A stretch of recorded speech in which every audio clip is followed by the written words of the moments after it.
Recording in progress. Good evening. I'd like to call the meeting of the Carpinteria Valley Water District to order. Can we have the Pledge of Allegiance, please? Pledge allegiance to the flag of the United States of America and to the republic for which it stands, one nation, under God, indivisible, with liberty and justice for all. Lisa, can we have the roll call, please? Director Holcomb? Here. Director O'Connor? Present. Director Roberts? Here. Director Balch? Here. And Director Van Weerden? Yes. Okay, 5 present. Then we got item number 2, public forum. Any person may address the Board of Directors on any matter with his jurisdiction, which is not on the agenda. I have a slip for Bob Franco. Bob, if you want to step up, please.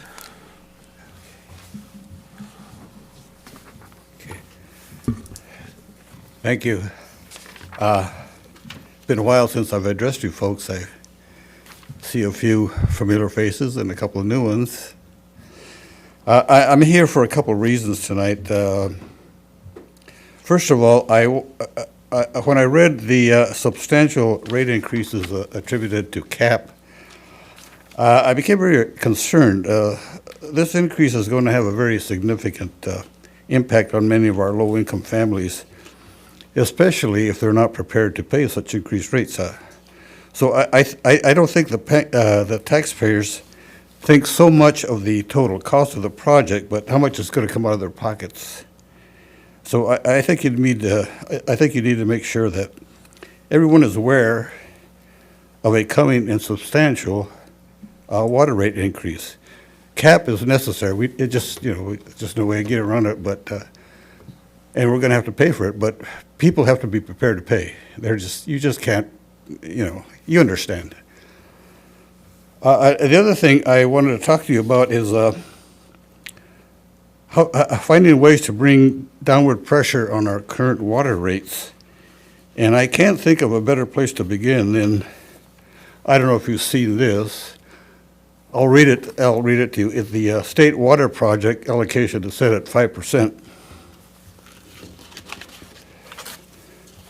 I think in the real world, if you contracted with somebody to receive something and you only receive 5%, I don't think you'd keep that contract very much longer. So the specific is how we got to this point is not important. What is important is what are we going to do about it. I'll give you some background as I think I understand. And believe me, I'm not an expert, and this is just something that it's public knowledge, and I think I got some of it. But it was in 1991 during one of our many droughts that we voted for a state water measure. The measure was to approve issuance of revenue bonds to finance state water deliveries and build local facilities to treat and distribute the state water via the CBP2. The bottom line of this project was to provide us with reliable, high-quality supplemental water for San Luis and Santa Barbara counties. But included in this was a little, what they call a take-or-pay contract, which means that fixed costs must be paid irrespective of how much water the state can deliver. Over the years, it's been all pay and very little take.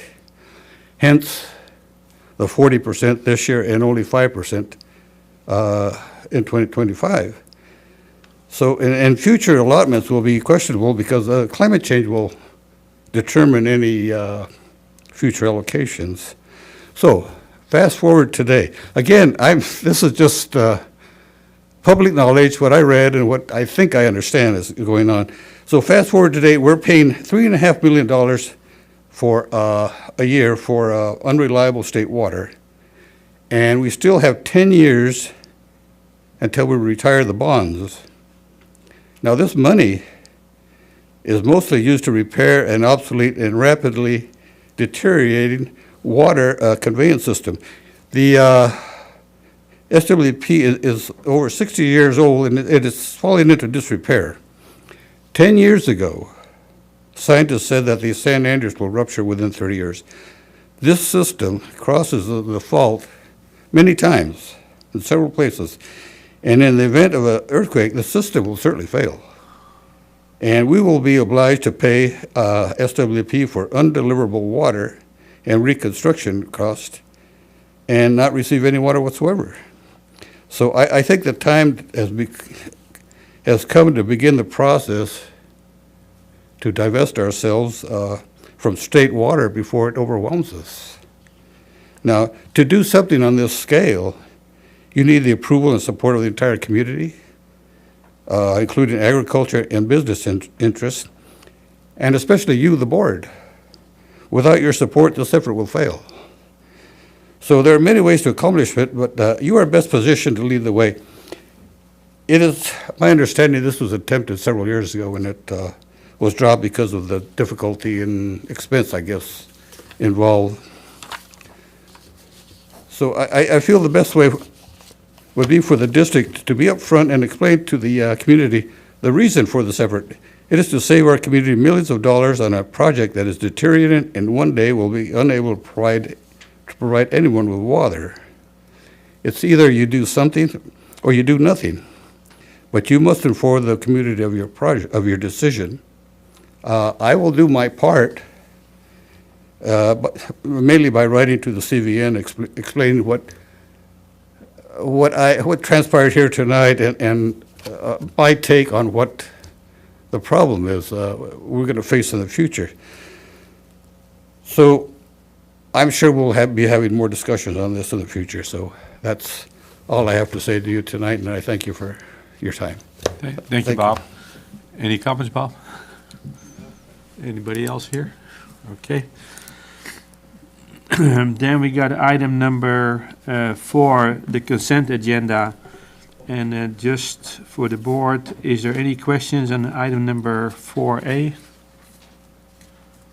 and 4B?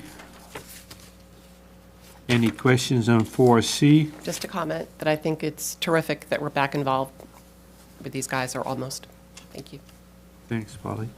And then we got 4D. Any questions? And then 4E. If there's no questions, can we have a motion, please? I move to approve. Polly seconds.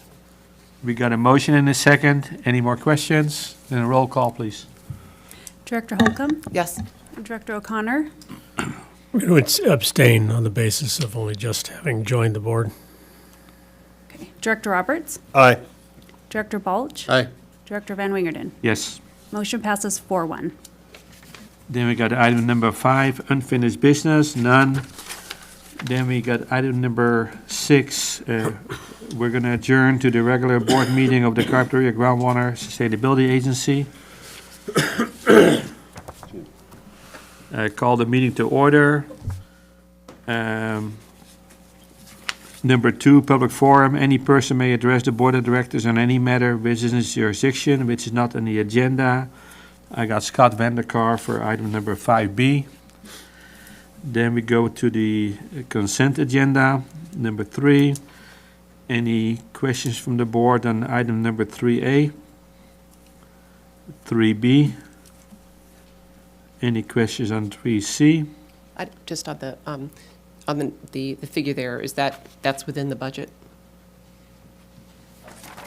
Yeah, we have a category called hydrogeologic services, so Thank you. it comes under that. Good. I'm good. Okay, if there's no more questions, can I have a motion, please? Polly makes a motion to approve the consent agenda. Second. We got a motion and a second. Any more questions? A roll call, please, Lisa. Director Holcomb? Yes. Director O'Connor? Abstain. Director Roberts? Aye. Director Balch? Aye. Director Van Wingerden? Yes. Motion passes 4-1. Then we got item number 4, unfinished business, none. Then we got item number 5, new business. 5A, consider the CGSA well registration and metering policy framework for information. Both Bob and Danielle. Yeah, so I'll just give some background on this. We've been working on how we would implement a metering program if that were something that the GSA board would like to do. It's been a comment that we've heard frequently from private growers who are paying the fee for the GSA, and the current method is by estimating crop demands and subtracting delivered water from the water district, and that is used as the basis for the fee. There's been some dissatisfaction with that method because, there are some variables that are not well understood in the basin, and so we've heard the suggestion that we should put meters on these wells to better calculate the benefit to the various well owners. And so this is the first step. We've gone through a lot of research, talked with other groundwater agencies, and essentially have come up with some findings and some questions that need to be thought about. And so Danielle's here to give a little presentation on where we are currently on this policy effort. So Danielle Harmon is our GIS analyst and person who handles most of the groundwater issues at Carpinteria. Good evening, I'm Danielle Harmon, and I will be presenting on the private well metering program and well registration policy framework. This presentation covers the same topics that are outlined in the staff memo included in this evening's board packet.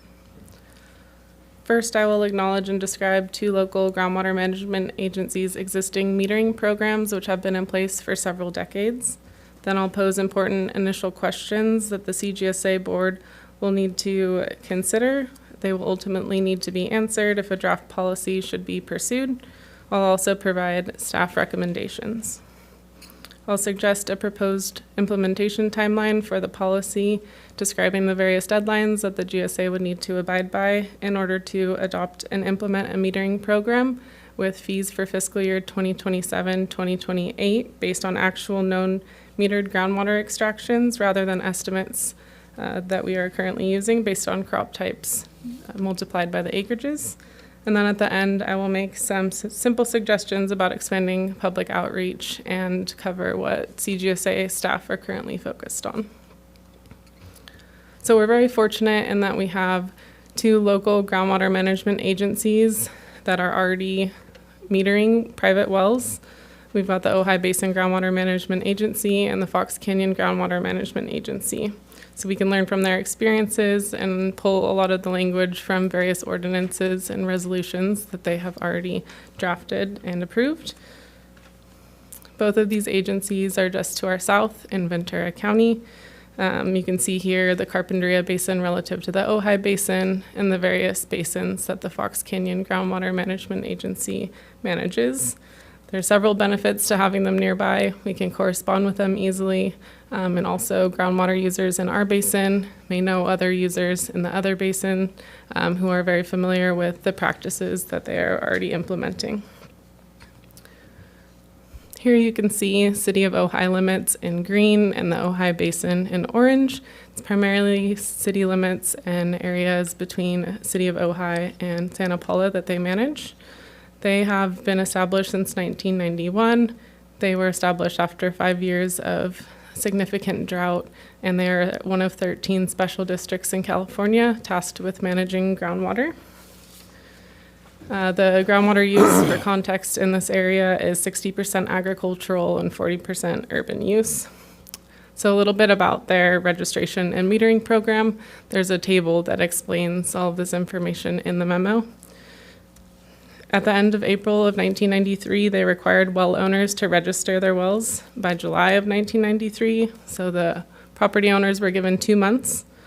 New wells have 30 days to register. They do require meters, but if faulty meters are found to be in place, they have methods using crowd factors where use can be estimated if needed. When they required the wells to be registered, they also gave 8 months for wells to have meters put in place. So they had until December of 1993.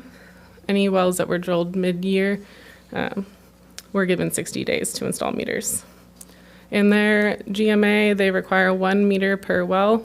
They don't maintain information on sharing between properties. We do have quite a bit of that in our jurisdiction, but they maintain 1 meter per well in theirs.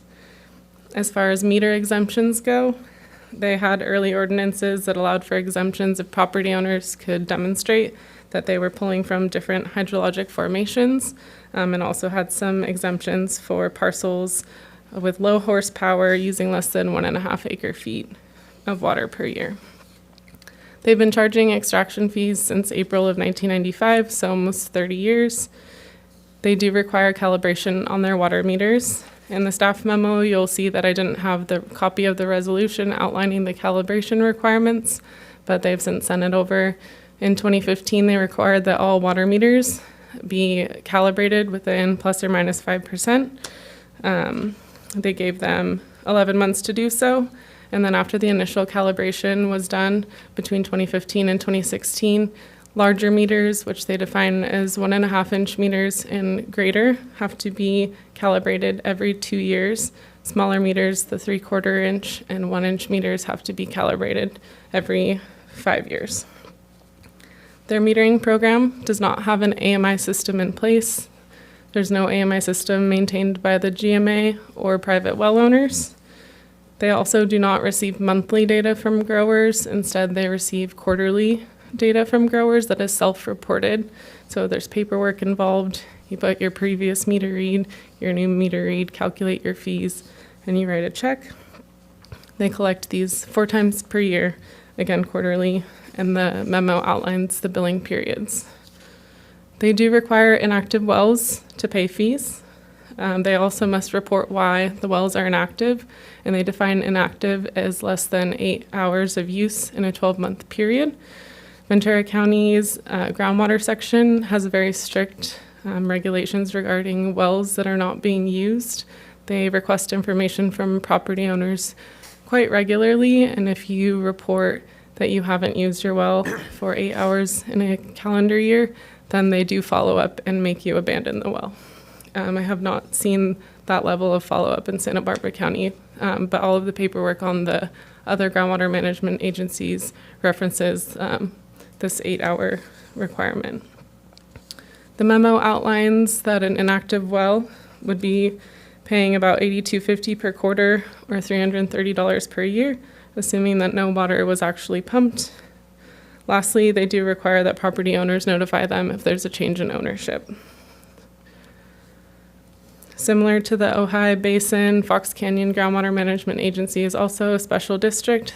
They were formed in 1982, a lot sooner because they realized that there was seawater intrusion happening in the 1950s and several wells were unusable due to degraded water quality.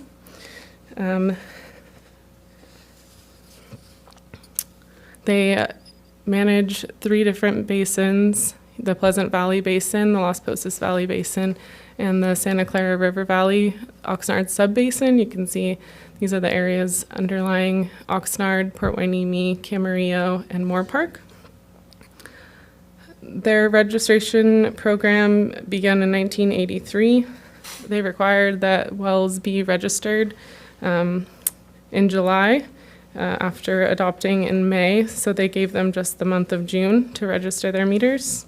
New wells have to register within 30 days after drilling completion. They require meters, although over time the definition of which meters required or which wells required meters changed. Initially it was just wells that were pumping more than 50 acre feet per year. Eventually that changed.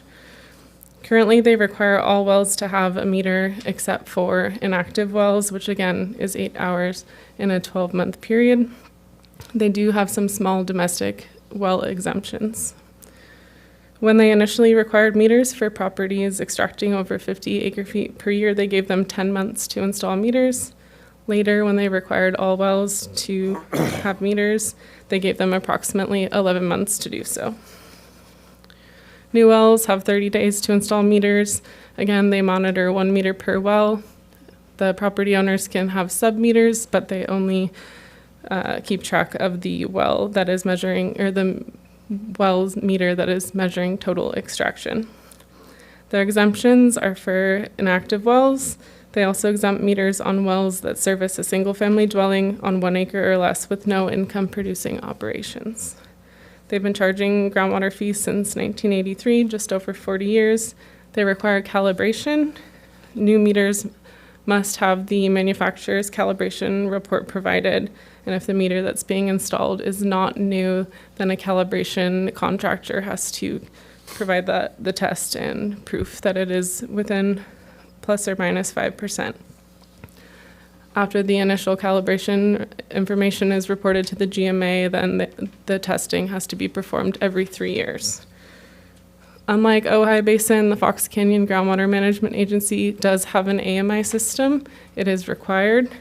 They do have a few exemptions, but rather than being owned by the Groundwater Management Agency, the AMI system is owned by the property owner. They rolled this AMI requirement out between 2018 and 2020, first requiring their agricultural wells to install AMI systems, then municipal and industrial wells, and then all other wells by 2020. They support 8 different AMI vendors, which meet very strict criteria, and they receive a monthly report from all 8 vendors, which they then import into their own internal database.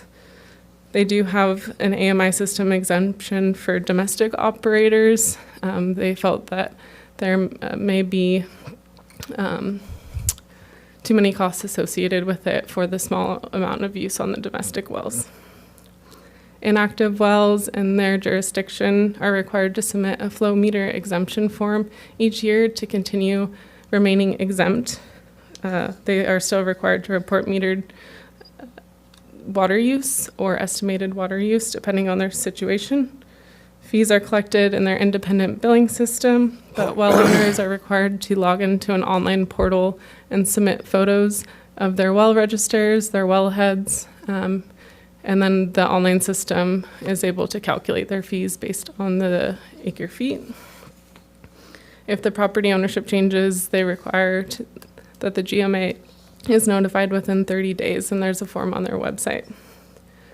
Moving on to the important initial questions for board consideration. Should the CGSA require meters? Staff recommend yes, that meters should be required for all active wells. The board would need to determine what they define as an active well versus inactive well. When should a policy be adopted? Staff recommend that a policy be adopted by the end of March of 2025. Staff proposed to adopt a policy at the second board meeting of the month while reviewing a draft policy at the first board meeting of the month. I'll show a calendar with all of the dates on it later in the presentation. How long should property owners have to register wells and install meters once adopted? Staff recommend giving 12 months for property owners to register and install meters on their wells. Rather than having 2 dates, one for registration and one for meter installation, we believe that it would be easier for public outreach to have both deadlines remain the same. The 12 months is also greater than the 8 to 11 months given by both of the other groundwater management agencies. When a new well is drilled, how long should property owners have to register the well with the CGSA and fill out associated forms? Staff suggest giving 30 days. How many meters should be monitored by the CGSA at each well? Staff suggests 1 meter per well, although sub-meters could be installed downstream to help facilitate various sharing agreements and arrangements. This would also reduce the number of endpoints if an AMI system is installed that would need to be maintained and checked. What wells are exempt from installing meters, if any? Staff are open to suggestions from the board, but we suggest to have some sort of small domestic exemption similar to the other agencies. Going back, it's not thought that there are many situations within the basin that would fit that criteria. Should private well meters require calibration, and if so, to what standard? Staff recommend following the Fox Canyon guidelines requiring calibration every 3 years to plus or minus 5%. The Ojai Basin having different requirements for different meter sizes could get complicated for compliance. Should the CGSA require an AMI system to be installed, and if so, what vendors should be used? Staff do recommend that an AMI system be implemented. However, instead of the system used by Fox Canyon, staff suggest that the CGSA maintain the system and own the radio transmitters. So the meter would be the property of the private property owner, and then the GSA would come and install the radio transmitter, and the data would be sent to a central database that the CGSA could access, along with the private property owners being given a login. Staff recommend using the Beacon Badger meter vendor that is currently used for CVWD water meters. Staff are already familiar with the user interface and the software. CGSA are open to other suggestions if the board would prefer an alternate vendor. Having one vendor rather than multiple would reduce the need to receive multiple files from multiple vendors each month, which would also reduce room for error and reduce staff time. What exemptions should be allowed for any AMI system equipment, if any? Staff suggests that if a meter is required, then an endpoint radio transmitter would be required. Having those requirements be the same would make the most sense. How often would the CGSA receive the data? Would they receive monthly data? If an AMI system is in place, then the staff, then the staff would have access to regularly download the data at weekly, monthly, quarterly intervals. Otherwise, if the GSA were to use an alternate method like the Ojai Basin, having self-reported data, it would be difficult to do that on a monthly basis. If you were getting quarterly data, then it would be hard to back calculate and try to figure out what was actually used on each month. How often should extraction fees be collected or due to the GSA? Staff recommend continuing to use the county tax roll system to submit direct assessment fees. This would prevent many compliance issues associated with non-payment because Ventura and Santa Barbara County have their own systems for following up on delinquent statements. What should the billing period be, and when would fees be due? Staff suggest using May 1st through April 30th as the billing period. This would give time in May and June for staff to be able to download and configure the data to report to both counties, which are typically due in July each year. Should inactive wells have to pay a fee? What should the annual requirements be for inactive well owners? Staff recommend that an annual form or affidavit be required to be signed by the property owner of an inactive or an exempt well. The CGSA board should consider whether additional information needs to be submitted by inactive well owners each year to ensure that the wells are truly inactive. Through what system should the fees be collected?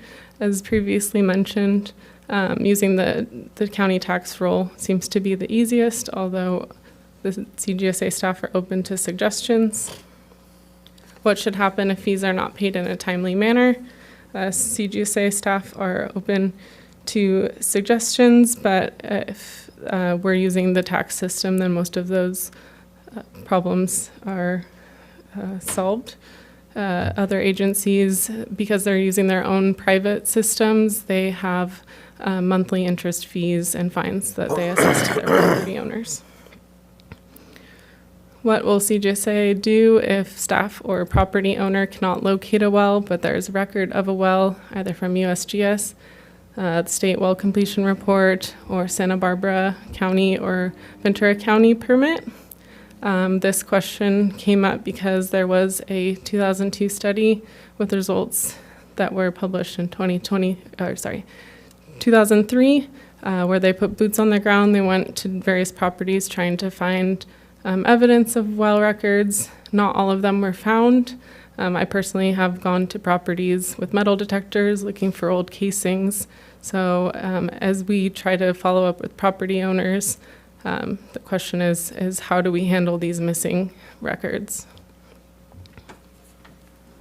What are the fines, if any, for not registering wells or installing meters per the policy?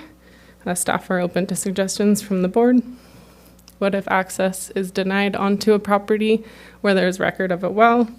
Staff are open to suggestions, although adopting an ordinance with the force of law to access wells on property may be necessary.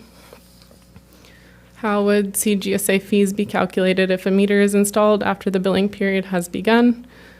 CGSA staff could use the fixed crop factors as we have been doing. If we were to use this as an alternate for installation of wells or installation of meters at wells, then this could incentivize property owners to install the meters because they would more accurately represent the well use on the property. Will the CGSA report abandoned wells with no intended future use to either Ventura County's groundwater section or Santa Barbara County's environmental health services? CGSA staff are open to the suggestions from the board about our level of communication with the various county permitting agencies. And as I mentioned, Ventura County has very strict regulations about inactive wells. So what level of interaction will we have with them when we're getting information from groundwater users in the basin? In the staff memo, there's a tentative policy implementation timeline. I find that this table format is not the best way to visualize the timelines, the deadlines, and the adequate time that these outlined dates would give for the CGSA and property owners to be able to implement this. So I wanted to look at a calendar with you. We are here at the end of 2024. Looking into 2025, staff suggests having 2 to 3 community meetings in January, February, and early March, with potential to review a draft document in early March and adopting a policy at the second board meeting in the month of March.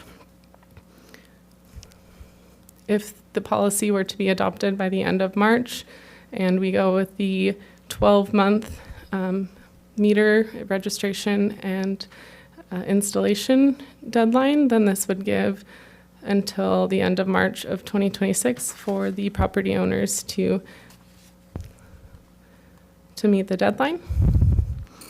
This would then give staff all of April of 2026 to make sure that all the data is finalized and in the AMI system, if that is the route that the board decides to go.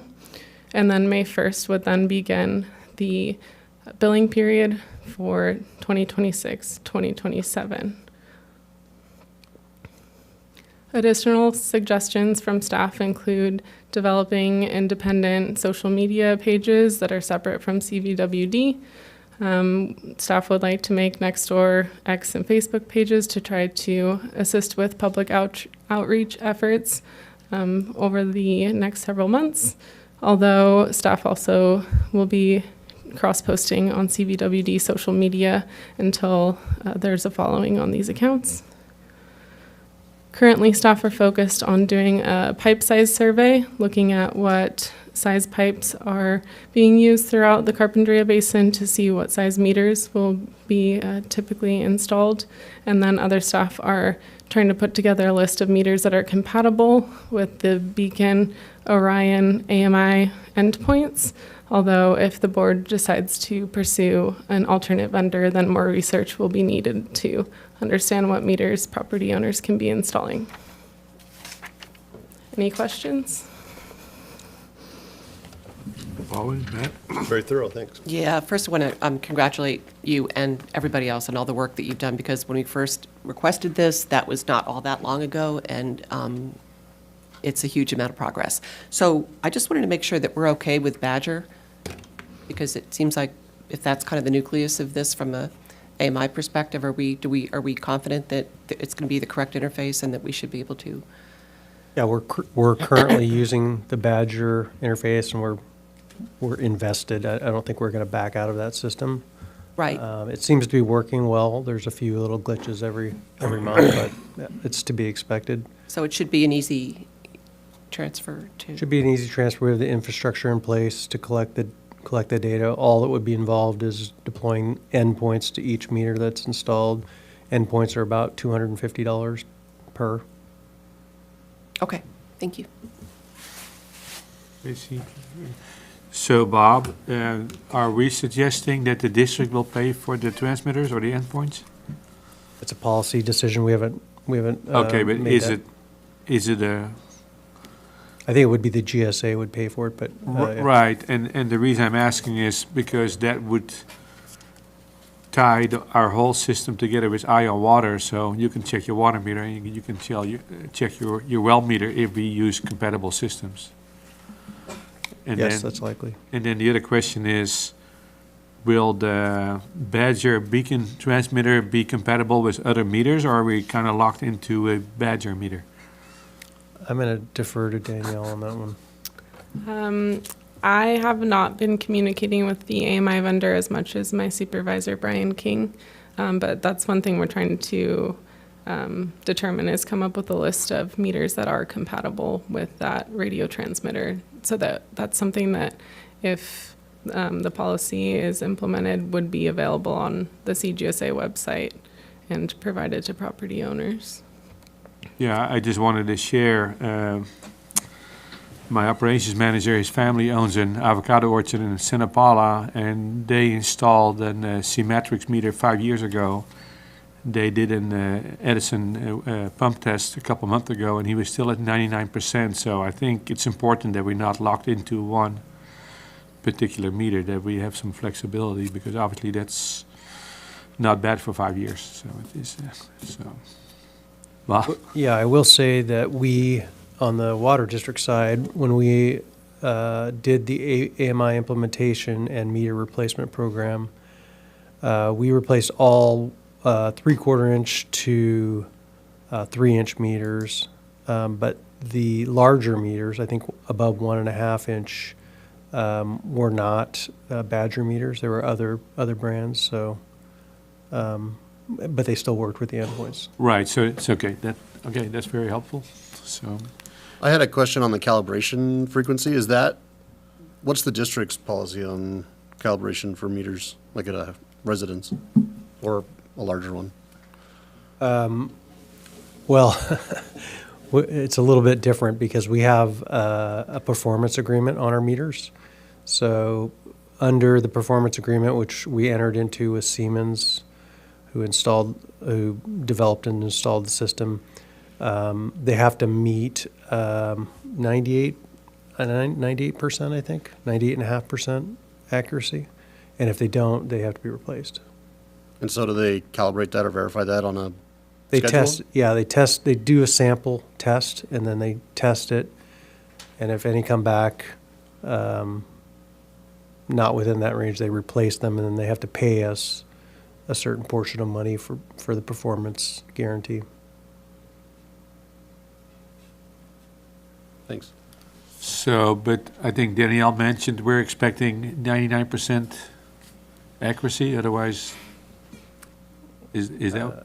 Both agencies are plus or minus 5% from manufacturer Oh, standard. 5%? Yeah, 5%. Okay, that's a lot, so it is, okay. Any other questions? Thank you very much, yeah, very thorough.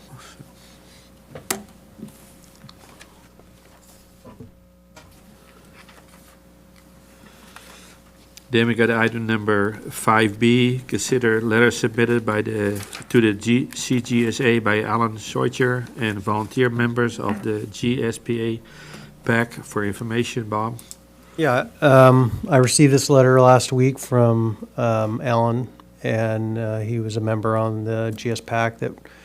It's the GSPAC, or the GSP Advisory Committee. Its purpose was to assist the GSA in the development of the GSP, which is a planning document.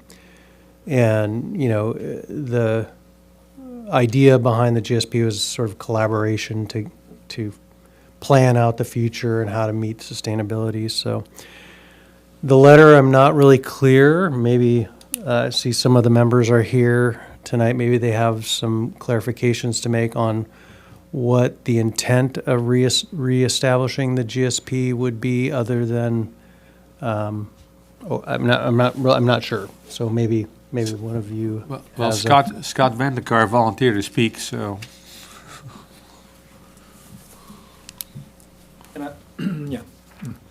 Scott Vanderkar, Casitas Pass Road, Carpinteria. I think Alan will also follow up with some more detailed comments. But I would point to the letter and point out that we are now writing to encourage action on an important aspect of the Carpinteria Basin GSP and to offer our assistance. So I would say that from a real positive standpoint, it's great that the same committee members, the same public members have all come together saying, hey, we would like to work with the board going forward in both the recharge side of things, but also with the Danielle's presentation. There are a lot of questions, a lot of growth and education that we need going forward. And my impression is that the advisory committee could be very helpful in that, especially as a liaison, a facilitator between the board and the public, and particularly agriculture.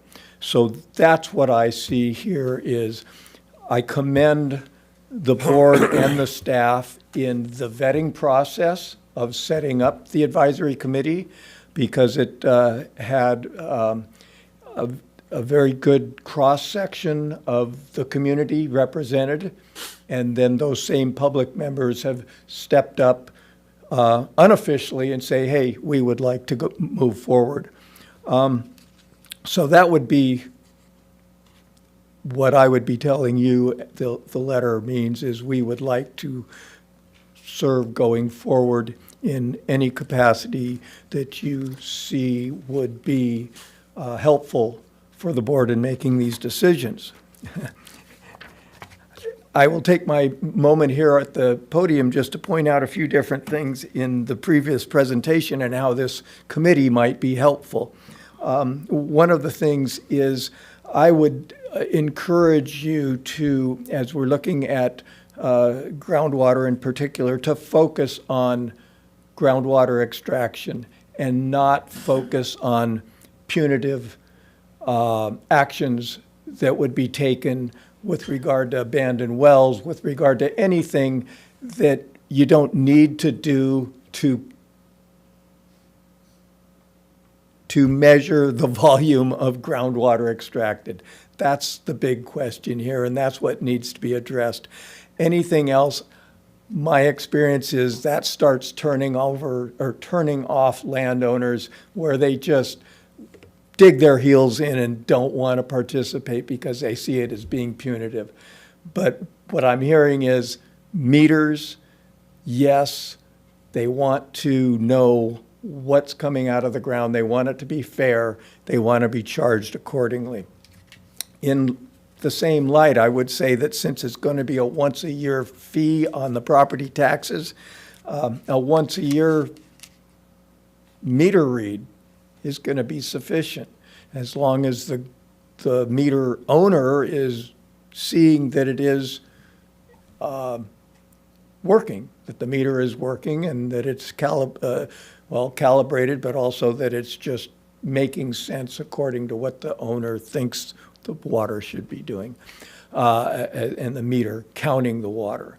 I think it's interesting that the water district's meters are tested on a very different measurement than what's being proposed here. And I think a random sample might be a better way to do it for the water wells, at least until we find out whether or not there are problems of inaccuracy. But it seems like if you're testing the district meters one way, having something close to that on the well meters makes a lot of sense. A couple of my other notes here. It was mentioned, as far as I know, any well that will be drilled in Carpinteria Valley will have to have a permit from Santa Barbara County. And in the effort to minimize duplication of effort and duplication of oversight, it seems to me that there ought to be a registration process that goes hand in hand with the county permit. If it's happening within the Carpinteria Basin, Santa Barbara County issues the permits, and the notification of registration goes right with that permit, hand in hand.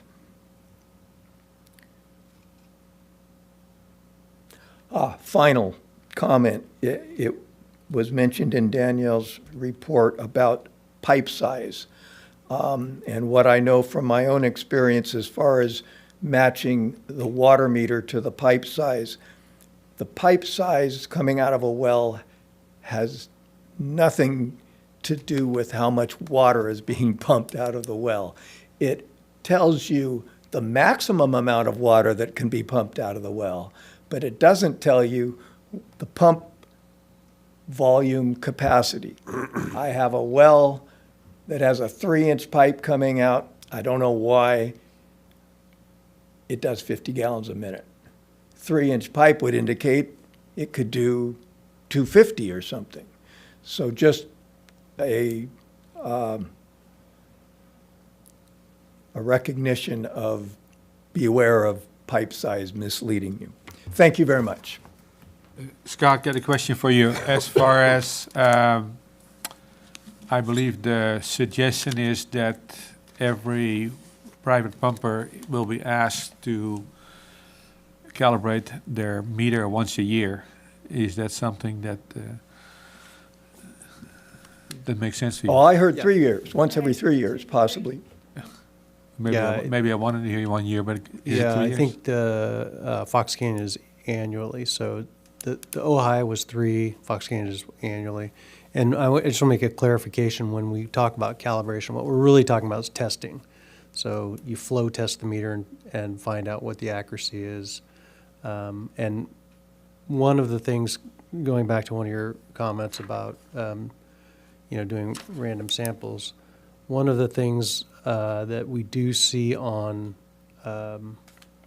meters that have moving parts, so non-mag meters, non-ultrasonic meters, mostly propeller meters, they do have a declining trajectory in terms of the accuracy. And so I think we can start off with that assumption that if you put in a propeller meter or positive displacement meter, it's going to wear out. And so there is a need to do a regular testing on those types of meters. You might be right about what we call static meter, the mag meters or the ultrasonic meters. There aren't moving parts, and so they may be good for 10 years. We don't know. Yeah.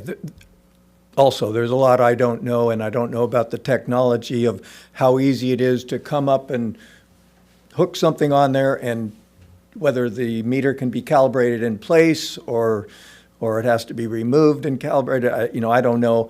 And to your point, Bob, I'm thinking a brand new meter probably is good for a period of time. It probably has a really high accurate rate for 5 years or something. So maybe it should be tied to the age of the meter. If they're all going in at the same time, more or less, maybe there's a time period that that calibration requirement doesn't start until 3-year-old meter, and then it does have to be every 3 years or annually or something like that. So Kind of like the smog laws, Yeah. where you buy a new car and you don't have to smog it for a few years. Yeah. So the really positive thing is that a lot of great information in Danielle's report. It also has some questions that kind of go along with it, but we're definitely on the right track. And I think with regard to the advisory committee, I think we could be very helpful in helping get this all in place and going forward, and letting it evolve and the education process take place. So thank you. Any questions for Scott? Okay, Alan, you want to speak?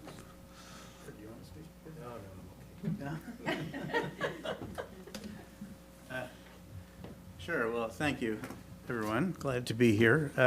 It was just about a year ago that I was here speaking on this very same topic, which is about enhancement of natural groundwater recharge and basically making more water available locally. And that there's a lot of opportunity to get more rainfall into the ground and more of the stream flow into the ground. And there's also a lot of opportunity through grant funding to enable those kinds of projects. And it was identified in the plan that you adopted about a year ago that we'd move forward with that kind of planning and ultimately implementation. And there is now also a lot of grant funding and opportunities for funding to support that kind of work. But that work will take a lot of planning, will also take a lot of consensus building amongst landowners and stakeholders. And so that was the idea, is to marry those two things together, both for the advisory committee to help facilitate that communication and engagement with the community, and also to help with the securing grants and external funding to move forward with those kinds of projects.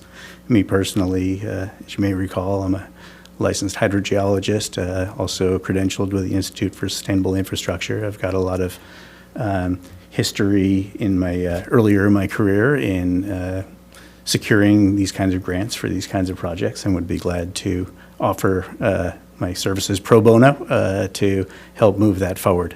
If it's a capacity issue amongst the staff of the GSA, I would also suggest that the Joint Powers Agreement and the other partners in this, especially Santa Barbara County, would be a great partner in moving forward with developing some of those grants, maybe even securing them.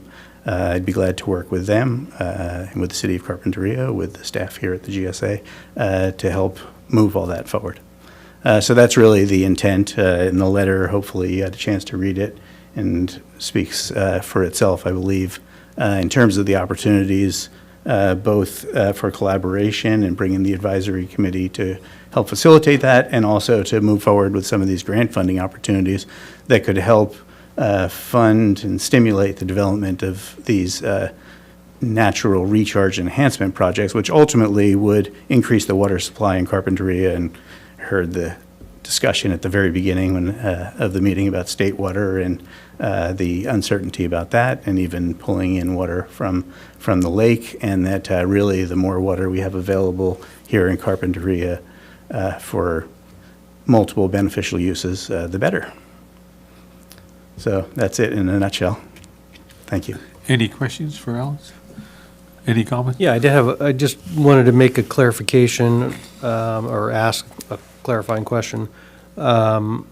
So the advisory committee's function in the development of the GSP was to, make sure that we were communicating with the community about the plans, trying to get an understanding what the stakeholder needs were, and then developing the plan accordingly. And so we're in the implementation phase, and I understand, I get the, for the purposes of discussing policies, issues like the metering policy, that makes sense, because again, we have a group of stakeholders who are being impacted by these decisions, and certainly it's a good thing to have those stakeholders in a room and talk about various options and explore kind of what that means for them. But on the grant piece, I'm not sure what capacity the advisory committee what role they would play. We don't generally, other than maybe writing letters of support, we don't generally need an advisory input for grant writing. I mean, what we do is we recognize, for example, Prop 4 is coming along, and there will be programs that are funded through Prop 4, and we'll work with our partners, including the county and the city, to see if there's a fit for a various project. And as you know, the projects in these funding programs are generally pretty specific on what they have to be and what they have to achieve, and so it's often an exercise of trying to fit a project or even modify a project into sort of this puzzle piece that the state has set up, and then develop the application and all of the materials and submit it, and then cross your fingers and hope that they will fund it. And we've had success with grant writing on other projects, and certainly the GSA activities and the implementation of the GSP is a good place for us to focus on projects. But I'm not sure how the advisory committee fits into that role. Yeah, well, and I'd be glad to discuss that further. I think there's a lot of opportunities for collaboration that go beyond the scope of what's been looked at so far, whether it's for agricultural preservation or with the Department of Interior and some of the Bureau of Reclamation Water Smart grant opportunities that are in the link in the letter. There's a lot of different types of projects for drought resilience, for infrastructure, retrofit, things that I don't think have really been on the table yet for the GSA or the Water District, that the advisory committee could help bring those kinds of collaborations to light. So I think there's a lot of opportunity there in going after other sources of funds than what's been on the table so far. Okay, I'm I'm trying to translate that. So it sounds like you're saying that the advisory committee could develop projects that haven't been considered before, or? Yeah, and work with other partners, whether it's transportation agencies or the flood control or private landowners. Yeah, and going to larger type of infrastructure retrofit projects that would require that kind of extensive collaboration, that are may be considered outside the purview of what a water district would have pursued independently. All right, well, this is an informational item. I think what we'll do from this point forward is we'll meet with the members of the advisory committee that are interested and kind of try to scope this out a little bit better, because I'm worried that we'll get into this time-consuming process that really gets us nowhere. And so I just want to make sure we're investing our time wisely. Well, thank you, Bob. So, Thanks, Alan. thank you, Alan. Go ahead.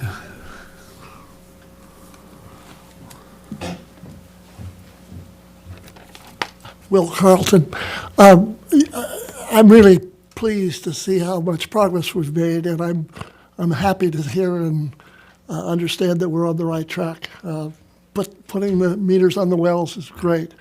I would expect a lot of help from the water company to tell me which meter to put on my well and how to calibrate it and all the other things.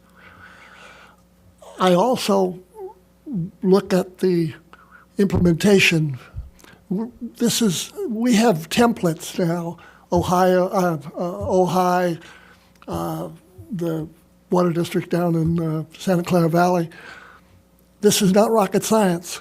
And it seems to me that what you, the board, ought to be asking the staff is, why is it going to take a couple of years to do this? We should, we should be able to do it a lot quicker. So keep our pedal to the metal. Thanks, Will. Anybody else, anything? I just want to. One more thing, sir. Go ahead, sorry. Mike Turner, first time I've been here.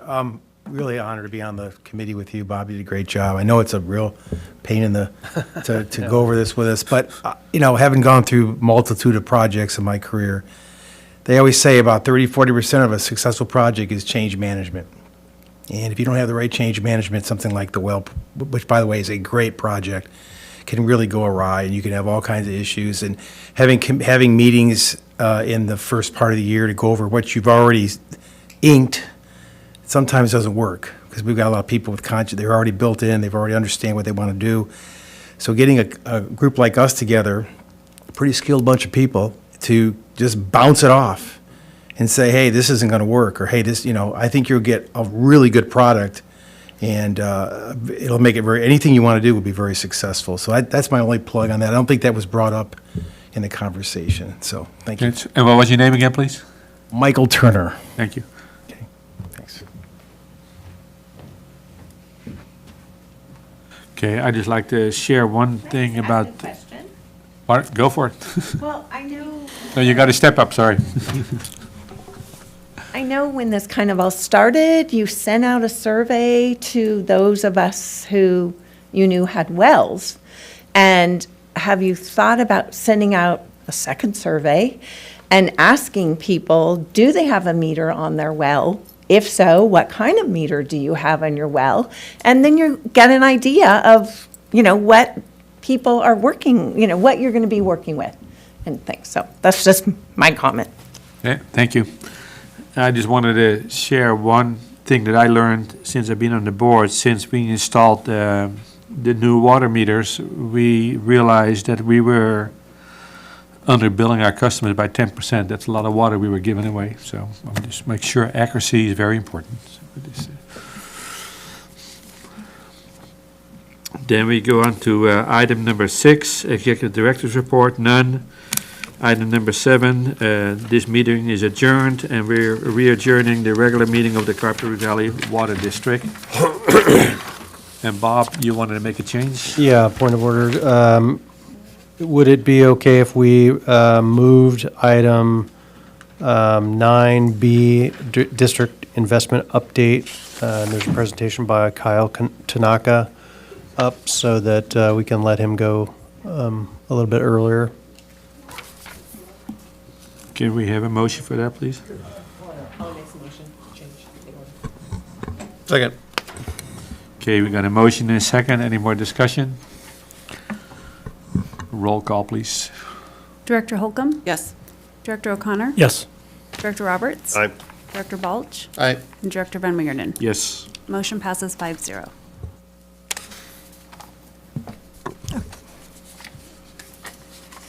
I'll take this. So, good evening, directors. In August, the board authorized engaging the services of Chandler Asset Management for investment advisor services.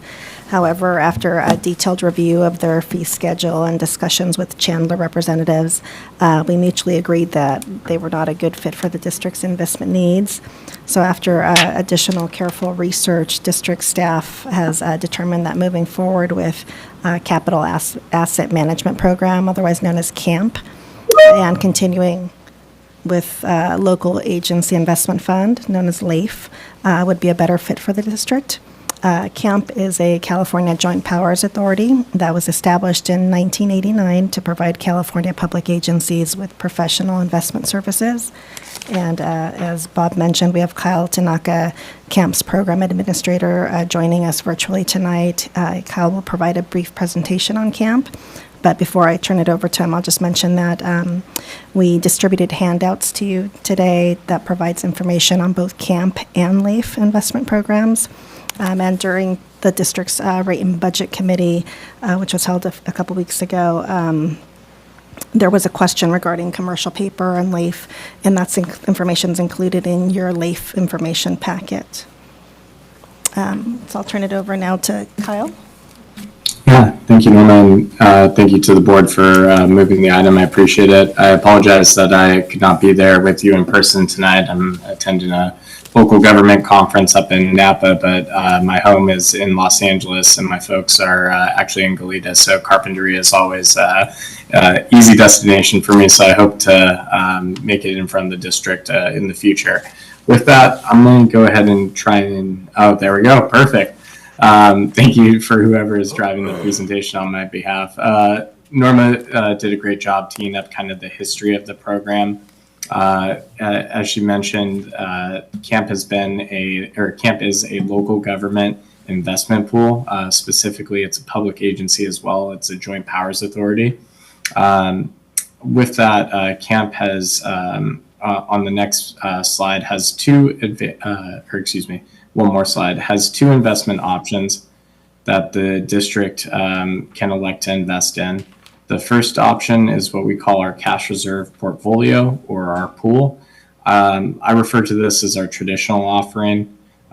It's really meant to help the district manage liquidity, but can also be kind of an investment option depending on the rate environment that we're in. You can see the characteristics of the fund. I'll keep it high level, but if there's anything that you'd like me to drill down on, I'm more than happy to. Really, the big takeaway from my slide, CAMP, I mentioned, is a public agency. I work for U.S. Bank Asset Management, or PFM Asset Management, which is the investment advisor and the administrator behind the program. Really, that first bullet point, though, rated AAA-M by S&P, the rating agency. The reason why I highlight that first is because that's in the highest rating available for local government investment pools, but also what is required to maintain that rating is weekly external reporting to the rating agency based on our underlying holdings, transactions, our own cash flows in and out of the pool on purchases and withdrawals. So there's a lot behind that. It's a simple statement up top, but I think it's worth highlighting, especially as we're talking about investing public funds. And then I'll go one slide. The second option that the district has is called Camp Term. This is a relatively new option in the context of the program being 35 years old. Camp Term operates similar to what I would call, or similar to a CD. Really, you have the option to lock in a fixed rate at a fixed maturity date. And so whereas kind of the pool is meant to help you manage liquidity and you move in and out as you need funds, really this is kind of a longer term, ironically only out a year, but a longer term investment horizon than the first offering. It does operate a little bit differently in that there is a minimum investment per term transaction of $1 million. But then as you can see on that last bullet point there, you can pick your maturity date. So usually this works well if the district has any known expenditures coming due. You can utilize it with project-based kind of concepts or ideas and cash flows. I've recently worked with a couple agencies on their debt service payments, or also their CalPERS UAL payments as well. So really, in my mind, I think they're both complementary. It's really how the district manages its investments from a 0 to 1 year space is really what we're trying to solve with CAMP. On the next slide. So I'm going to jump back to the pool, or our traditional offering. I think it's important to highlight our fund's objective. We're allowed to market it as a stable net asset value fund and having a $1 in, $1 out principle. So while it's, I mentioned it's meant to be a liquidity vehicle, certainly there's different scenarios where it might be a yield play for the district, or potentially a way to enhance earnings. But for the overall purpose of the fund, the objective is preservation of principal. On the next slide. This is just a quick little comparison to LAIF, or the state treasurer's pool. Really what I like to highlight on this chart is that middle bar graph of weighted average maturity. Essentially what weighted average maturity, or WAM, means is how often a portfolio's assets turn over. CAMP is always mandated because it follows GASB 79 to have a maximum of 60 days for its weighted average maturity. So it is a super short or ultra short investment fund. That differs than the state of California, which can go out longer. Obviously, you see there 220 days at the end of August. That's oscillated between the low 200s to almost up to 300 over the past couple of years. The reason why this is important is that in times where there's a rising rate environment, which we have just come out of, a pool who has a WAM, or a weighted average maturity, that's shorter, those pool assets are turning over quicker, and so you're able to reinvest in higher yielding securities, therefore bringing a higher yield to the pool itself. As much as I love that option, looking at it from the other side as well, as we start entering this new environment of rate cuts, when a rate cut happens, that means our pool is quicker to react than LAIF. So you'll see our yield depreciate faster. Ultimately, what I talk to agencies about, and really why I'm really excited about this discussion tonight, is that ultimately both pools are meant to be a tool in your toolbox and how you use them. You'll never hear myself or anyone from our team advocate all in one, but really just kind of utilizing or overweighting potentially in certain rate environments to one pool while still maintaining liquidity or a balance in the other. On the next slide. So I mentioned GASB 79. It's a stipulation that our pool or our board has elected to follow. You can see the different bullet points of what it means to follow GASB 79 there. I like to take a pause on liquidity, the last bullet point, and really kind of drill down in that. By camp electing to follow this, it requires us to meet that liquidity requirement. We have to keep 10% of our fund in daily liquid assets. And that's so we can meet any redemptions or withdrawals on the fund itself without having to put up any gates or restrict withdrawals on the fund. Taking a step further, the standard actually makes you keep 30% of your total investment pool in weekly liquid assets. So all of these words are kind of different criteria in my mind, are very important, but it just goes to show you kind of the depth that is behind each bullet point. On the next slide. So this is our portfolio characteristics as of August. I apologize that I didn't have a more recent slide for you, but I'll provide that information orally. This is meant to show just kind of the overall assets in the pool itself, as well as the sector composition, what we're invested in, and it's also in its rating. As of today, our fund closed at 19.2 billion, which for us is expected usually to have towards the end of the year, and then in April, May, we see our balances in the pool increase. That's usually due to counties and property tax receipts coming in. And then the pool usually drops down a little bit after that as the counties disperse property taxes to their agencies within the county. On the next slide. One more, please. So how the district would go about accessing or utilizing CAMP if you elect to move forward. We have an online portal which users can go on, place transactions, pull monthly statements, also see activity history for the duration of the time that you've used the pool. I think I call it industry standard. It is going to be a little bit different than LAIF for having this option is, I would say, more advanced. But it certainly, I think it does the job for our agencies and our shareholders. On the next slide. So I mentioned that we are a joint powers authority. These are our 6 current trustees. We actually have 9 trustees for the program, so we're going to be hoping to welcome 3 new trustees at our January board meeting. It's not usual that we will have vacancies. However, the board actually elected to go from 7 trustees to 9 over this past year, just as kind of another layer of governance. As the fund grew over the last couple of years, they wanted additional trustees to participate in the process. As you can see, there's a diverse representation of both county, district, city, as well as kind of a geographical input as well. The board does have in its bylaws a preference towards balancing kind of geographically. So I would anticipate at least 2 of the 3 new board members that we'll be welcoming on will be from Southern California. And I anticipate probably likely to have a water district as well on there. On the next slide. I mentioned that PFM Asset Management, now U.S. Bank Asset Management, is the investment advisor and the administrator of the program.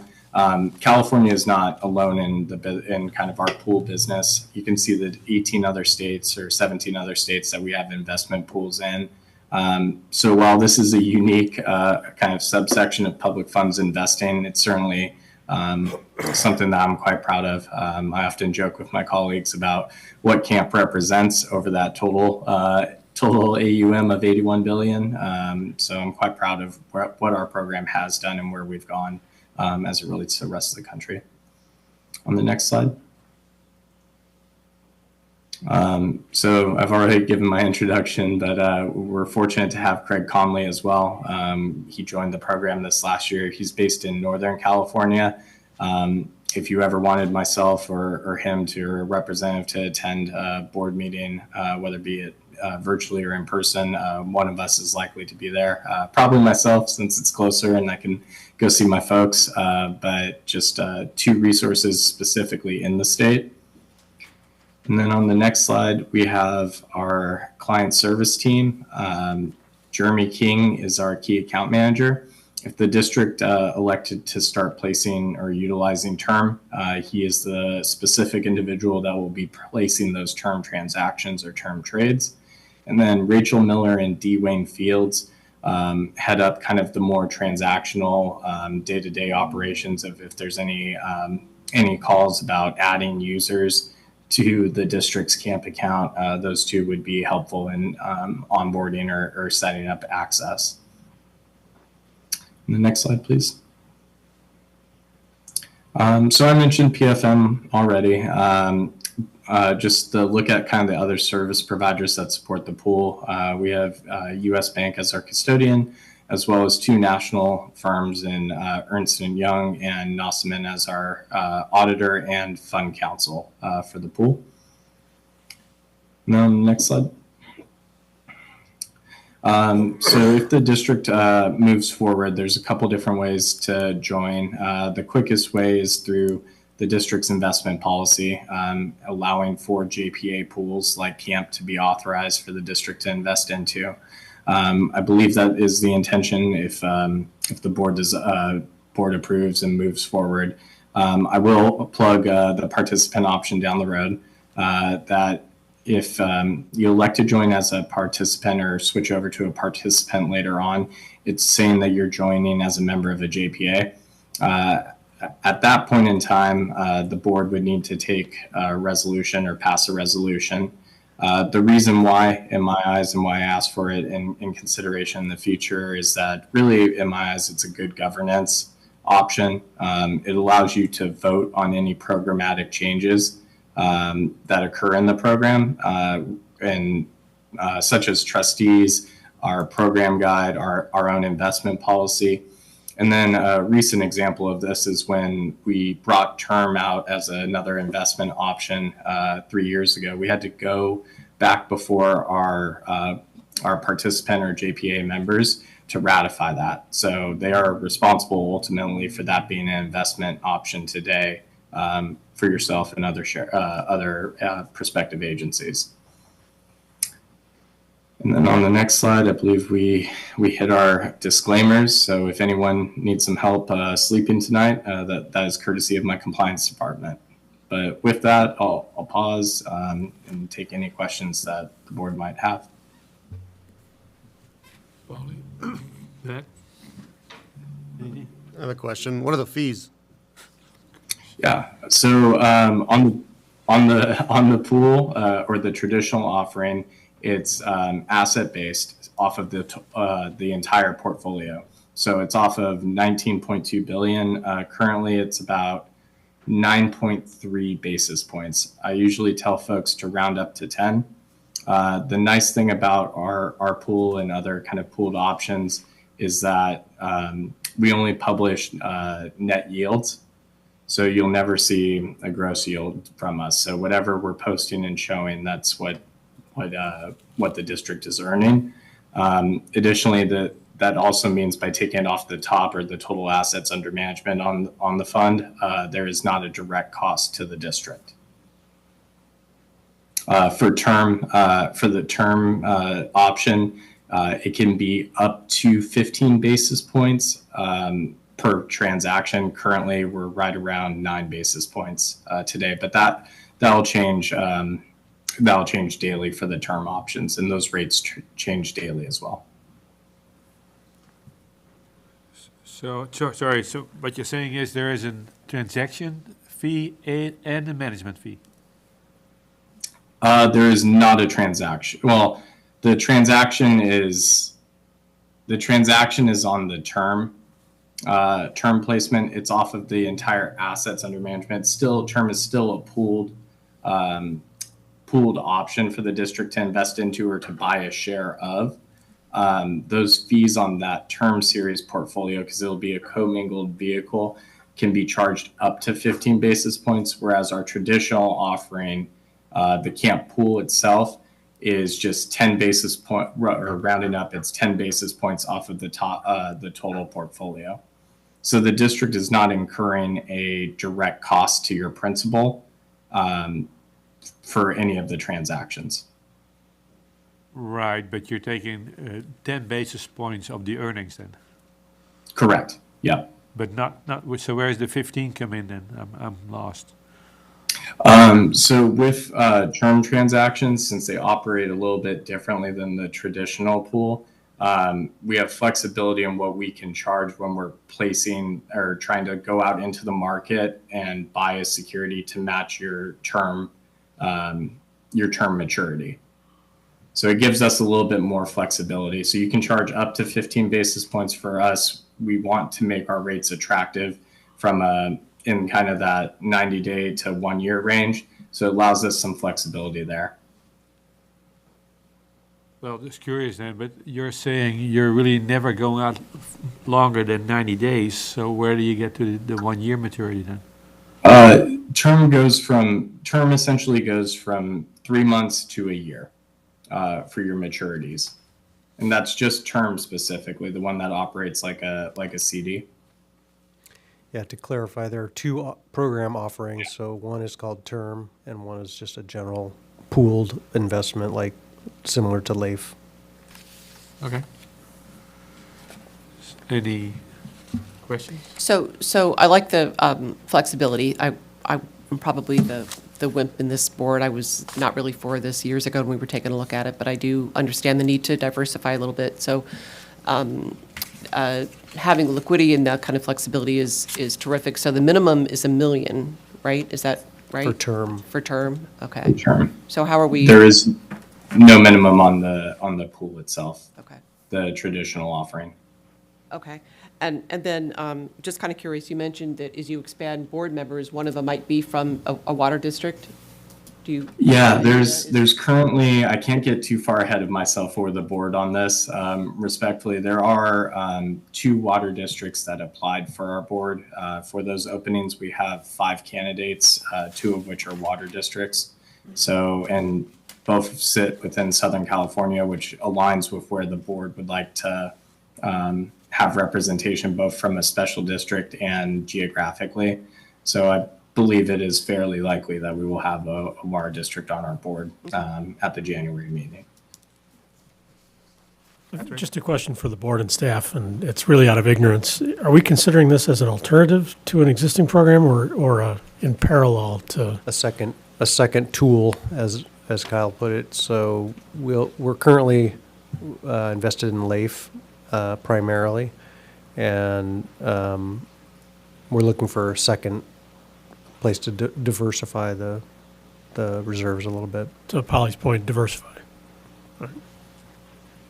Very good, And thanks. I'm okay with that. It was just moving everything over and abandoning LAIF that I wasn't quite ready to do. I've come a long way, so. Competition is good. I know. Anything you want to add, Norma or Bob? No, just as we discussed this, we would still be participating with LAIF. We're just diversifying. We don't want to have all our eggs in one basket, so. Thank you.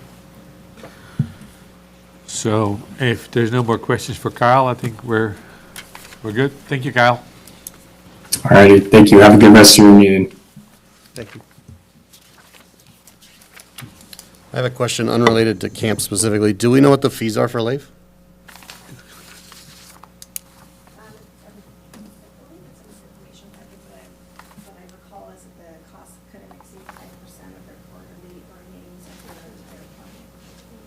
Sorry, that the costs couldn't exceed 5% of their quarterly earnings for their entire fund, but I can get back with you to confirm that.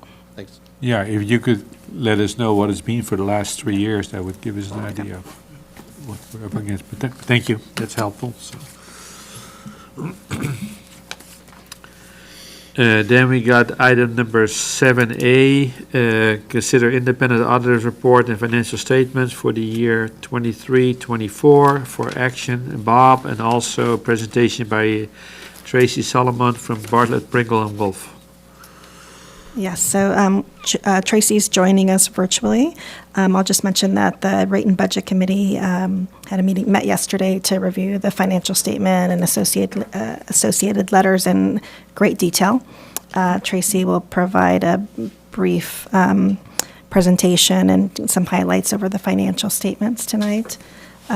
You'll note that we provided some handouts today, so there are updated financials even from what was presented yesterday at the Rate and Budget Committee to incorporate some of the request. Director Roberts had requested a section in there detailing the district's debt and the projects that that debt funded. So you'll find that in towards the end of the MD&A section. There is also an updated management letter. If you saw it was in your board packet, you noted that there was 2 comments made, one related to the district's AR utility balance and budget reports. After further review, discussion, and presentation of information to the auditors, that comment on the AR was removed. So you'll notice that on the management letter, the only comment there is related to the budget reports. And I believe Tracy's also going to review some of those letters as well. So I'll pass it over to Tracy. Thank you. Good evening. Thanks for having me. As mentioned, I'm going to cover an overview of the financial statement audit. I have some slides. I don't know if someone will share those for me, but thank you, Norma. As mentioned, I did meet with the Rate and Budget Committee. So my plan is to give you just a brief overview of the documents provided, as well as cover some required communication. If we want to go to forward on the slides, thank you. That's a little bit about our firm, but if we'll move over to the next one, I'll just kind of cover the overview. So as Norma mentioned, there were a couple of letters attached in your board package, as well as the financial statements. As I mentioned, I'll just highlight a few of those. I'm going to start with required communication. If we move to the next slide, it highlights a couple of items. So on the letter that you received in your package, there's one that has some bold underlines, 3 different sections with bold underlines. This is your general required communication at the close of the audit that we provide. It's a standard letter that's required in accordance with our audit standards. And so here on this slide, I'm just highlighting a few items from that letter for you. And at the top there, we also note in the letter we reference out, we provided a letter to the district that covers planning communication. In that letter, it covers aspects of independence, our planning, the concept of materiality that's used throughout the audit, our audit risks that are identified in the planning phase and considered when we design our audit procedures. That second item there notes that with your accounting policies, we look at if there's any changes that occurred during the year or if there's any alternative methods. And so here we are communicating that there were no alternative treatments or accounting policies or practices that were identified. The third item there is letting you know that there are no new accounting standards that impacted the district during the current year. So your financial statements have policies that were consistent from year to year. There were no new accounting standards that were implemented. And then The fourth item listed there notes that we did not identify any significant accounting policies that are in controversial or emerging areas, or that lack authoritative guidance. Moving on, we didn't identify any significant unusual items that occurred during the year. So everything was in your normal course of business. And then lastly here, I'm noting that there are no disagreements with management over the application of accounting principles or on the basis of any judgments that were used for significant matters that are reflected in your financial statements. The scope of the audit, so we had full cooperation. Any of our requests were provided by the district. And we didn't have any disagreements regarding disclosures or any application of accounting in the financial statements. Moving on to the next slide. I am covering here the estimates that are used in your financial statements. So in your financials, you guys have certain estimates that might have a significant impact that are required to be used. Two items listed here are depreciation and amortization. These are both similar in that there's an estimate that goes into the useful life. So your depreciation is for your capital assets or your hard assets that are used for district operations. And then amortization relates to your intangible types of assets. So capacity rights or deferred assets. Both of these have an element of estimate that goes, what period should we be estimating that the item would be depreciated or amortized over, and that's where you're spreading out your expense. So those were consistent with prior year. Those both were significant estimates in the prior year and continued in the current year.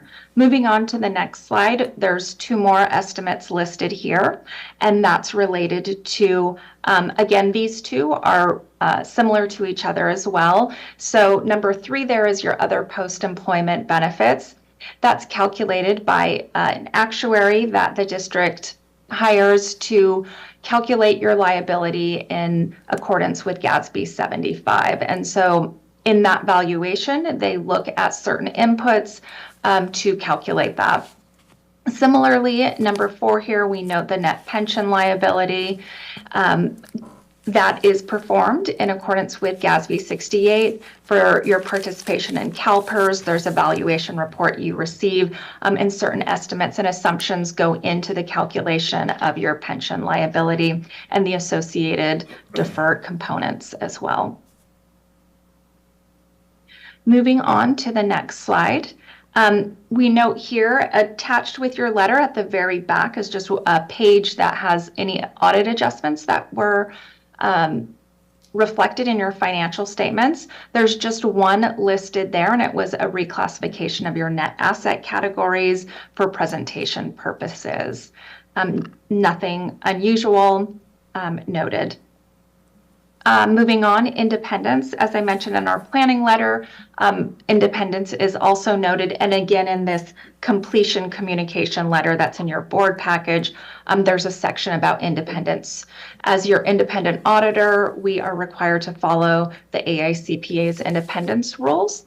And so this is just communicated to you in that letter.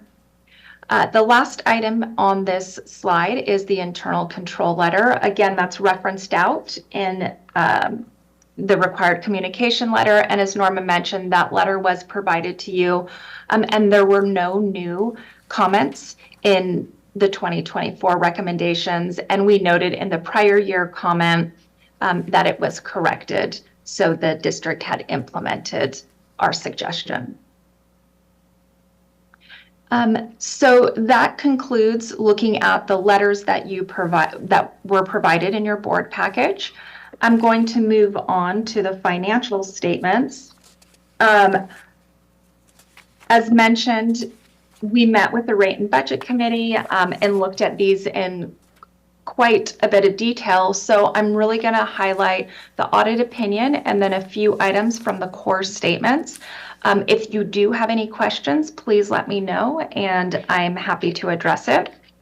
But starting on page 1 of your financial statements is the independent auditor's report. And here are just a couple of highlights from that. Most importantly is that you received an unmodified opinion, which is a clean audit opinion, which is what you want. And then the report goes on to detail out the basis of the opinion, the responsibilities of both management and us as your auditors. And I'm just noting here that the purpose of our audit is to look at that the financial statements are materially correct, that they are free of any material misstatement. So that concept of materiality that I mentioned earlier is reflected here in our audit report. And then also noting that we do look at your internal controls to get an understanding for designing our audit procedures, but we're not giving an opinion over your internal controls. I'm going to turn to page 15 of your financial statement. So I'm skipping through the management discussion and analysis. That section is prepared by management. It's an unaudited section of your financial statements. We do review it for consistency. But I'm going to skip that and jump over to, as I mentioned, the core statement, which starts on page 15. Is your statement of net position. Tracy, we got a question. Yeah. Can you repeat that last part about the prior to page 15, that's a management provided section? Can you expand on that? Can you say that again? Yeah, of course. So the management discussion and analysis is required in accordance with GASB to be included in your financial statements, but it's management's discussion and analysis. So it's really the district's section to further elaborate on these statements that I'm going to cover. There's additional narrative that's provided in that section. You include some graphs there and some water usage information, as well as just the numbers that are reflected in the financial statements. The required supplementary information in accordance with GASB is not audited. So what we do in our audit report talks about kind of that as well on the bottom of page 2, that we look at the information, we make sure that the numbers are consistent with the information we were provided during our audit. And we are looking at that the numbers are consistent, so the amounts that are reflected are consistent, but also any inputs that are there are also consistent with reports we were provided or anything like that. So we're really, our role as your auditor is looking at consistency and reasonableness of what's presented there, but we're not necessarily auditing like the water usage number that's in there, if that makes sense.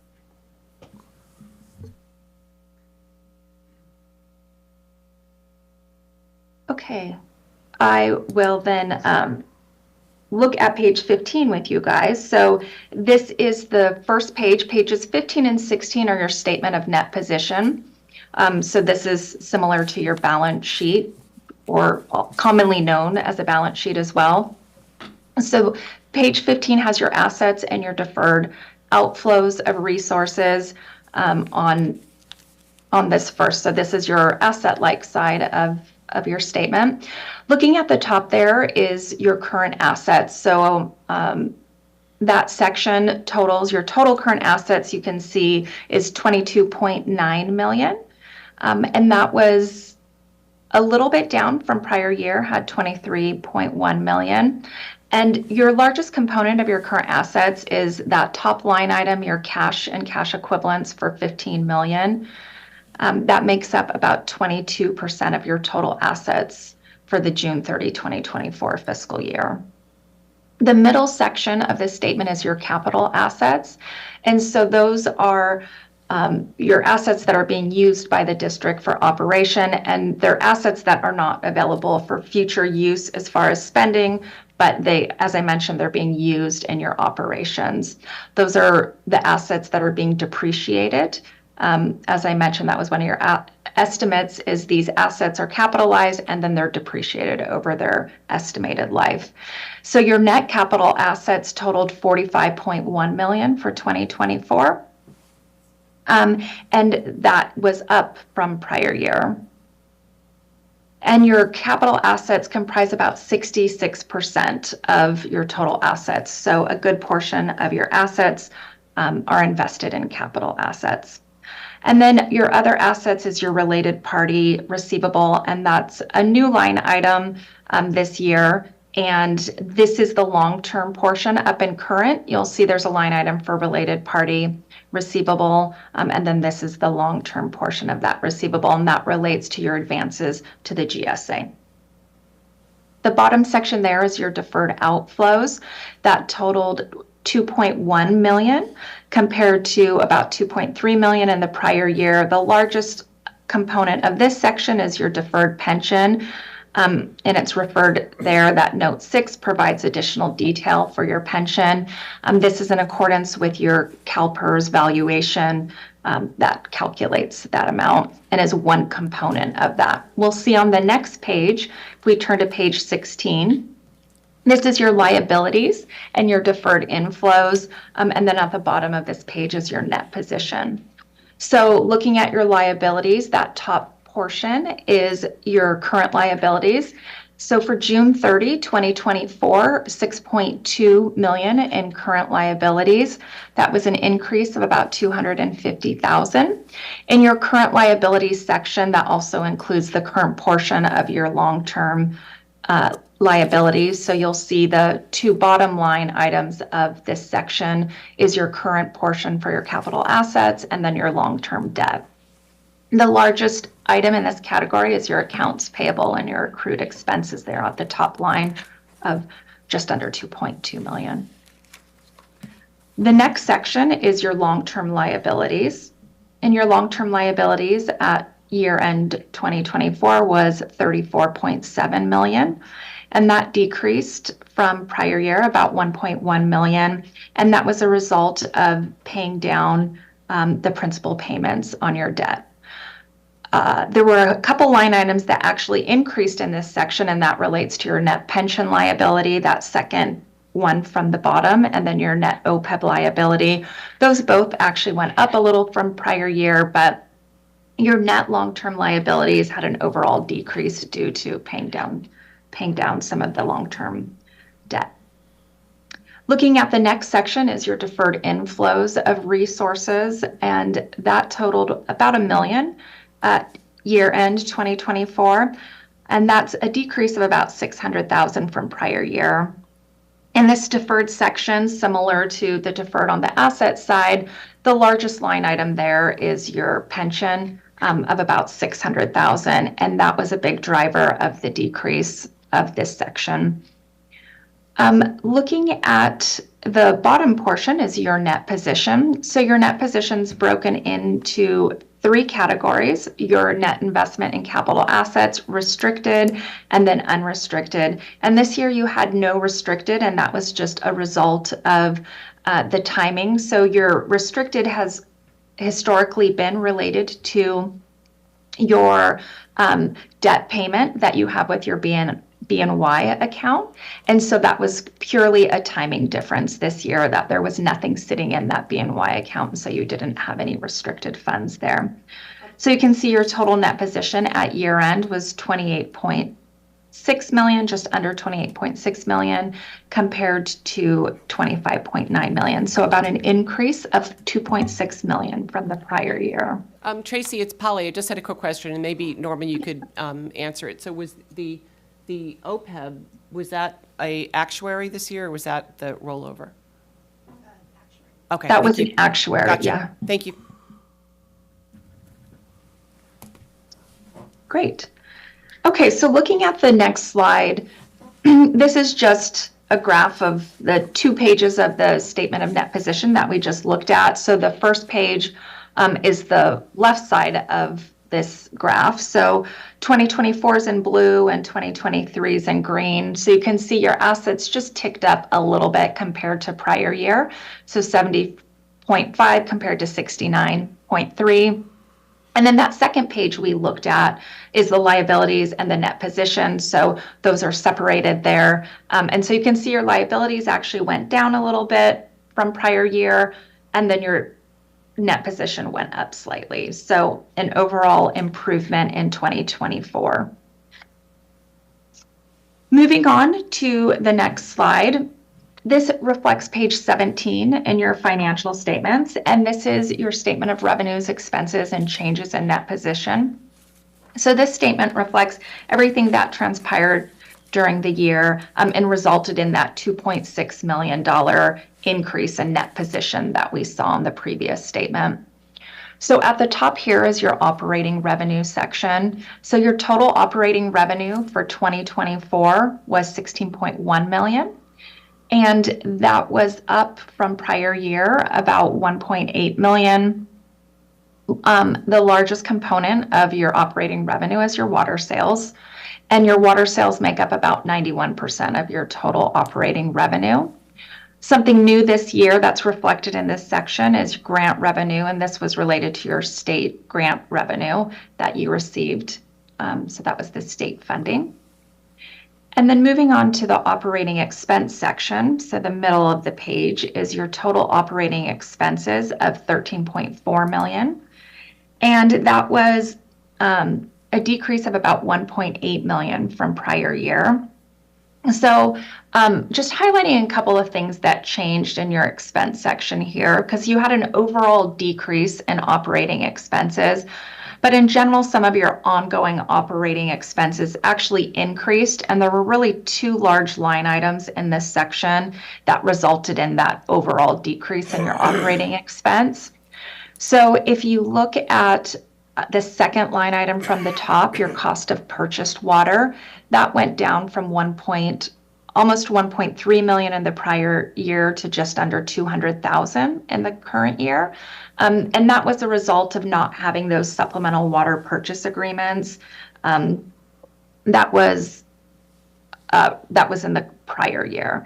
And then the other big change that pushed this decrease in the current year was almost at the bottom of this section, 4 line items from the bottom is your employee retirement cost related to CalPERS, so your pension. Last year it was 1.9 million, and this year it was about 300,000. And last year and the year before, the amounts were a little bit unusual. You had paid down your liability a couple years back, and then because the amounts moved to deferred and get amortized over a period, there was still in prior year was some of that deferred being amortized out into expense, which was reflected, and that has all kind of reversed out. So now we're down to a more, I think, stable, hopefully, depending on the valuations. There's a bit of volatility, but that was really driving that big change from prior year. Moving down to your non-operating section, in 2024 non-operating expense, it netted to an expense in the current year of $372,000, which was a decrease in the expense of $843,000 in the prior year. And in this category, it's primarily your interest expense, and interest incomes in here as well, and that partially offsets it. And 2024 was a better year, so you had some more investment income from LAIF. That really resulted in that improved non-operating section. So overall, you'll see 3 line items from the bottom. Your change in net position was that 2.6 million we saw earlier on the other page in increase to your bottom line. And that was quite an improvement from the prior year, and I highlighted some of those kind of unique things that happened in the prior year that resulted in that change. So overall, a very positive year for 2024. And if we go to the next page, well, again, I just have a graph depiction of that statement. We see that your revenue exceeded revenue for 2023. 2024 exceeded 2023. There, your expense went down and your non-operating expense went down. So again, as I mentioned, a positive year. That covers the items that I wanted to highlight in the financial statements. I'll just note in the financials, following these statements, you have all the footnote disclosures that provide additional information about your financial statement amounts, the significant ones that are included in your financial statements. Most of your footnotes didn't have significant changes in what's included. Of course, the amounts were reflected for the current year, but no real significant changes. So unless there's any other questions, I'm happy to address those. Any questions? We're good, Tracy. Great, thank you. Thank you, Tracy.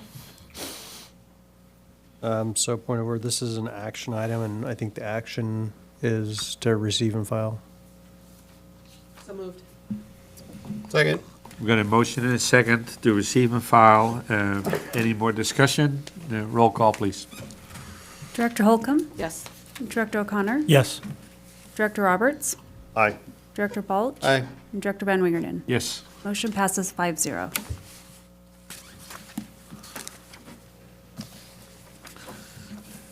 There we I go. I have just a Start. kind of a follow-up question that's segues to that. We talked about using the net position as the way we calculate our capital cost recovery fees and shifting from the other method, which was, do you ever do that? Yeah, so the asset-based approach versus the accumulated fee approach. One was, yeah, I forget what it was, but it was, okay, so that's good. Yeah. So this number would then feed into that calculation. The fees, yeah, would utilize the total asset value, yes. Thank you. Okay, we got item number 7B. Consider adoption of strategic plan for action and a presentation by Mesa. Yeah, I'll just introduce this. This has been something that we've been working on for some time now. There's been several presentations at the board and committee levels. And we're hoping that we can adopt and start implementing or start utilizing the strategic plan to kind of set the course for the district. So with that, I'll give it over to Mesa. Mesa with the little clicker is up there for you to use. Okay, great. Good evening, everyone. So you should have the final strategic plan document in your packet. We've been working on this for, I guess, the last year at this point. So it's a long time coming. We've gathered feedback from the staff, the managers, all of you. And at this point, I'll just give you a couple of quick reminders of what's in the document, and then we're asking for adoption so that we can use it. So this document is intended as a management tool. It's not for the purpose of public communication, for example. Obviously, it will be publicly available, and a public communication strategy could come out of the document, but the document is intended to align what all the departments are doing so that our day-to-day activities feed into overall long-term goals that we're making progress towards. And within the document, there's just a couple things to note. So we have these graphics that I call results chains. And these are the green boxes here are really what we're going to be focusing on in the next 5 years. So these are probably the most helpful tool that staff will be referencing going forward. And then the text of the document is really everything that we want to remember for what those boxes mean and why they're important now, given the current context for the district.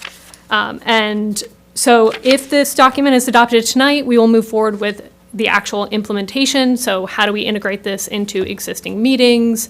What tracking measures do we want to use so that we can see progress over time? At what points will we report out to you when we make progress? So all of that will be the next step if the document is adopted.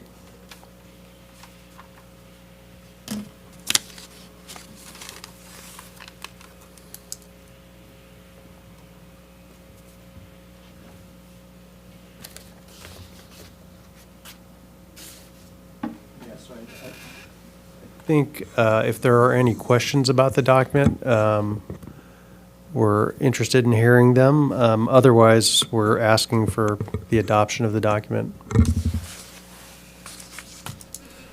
Any questions? I'd just make a comment. I did go through the strategic plan. I think it's a good thought process. I think the flow charts are particularly helpful to show the connection between, the aspects of the plan.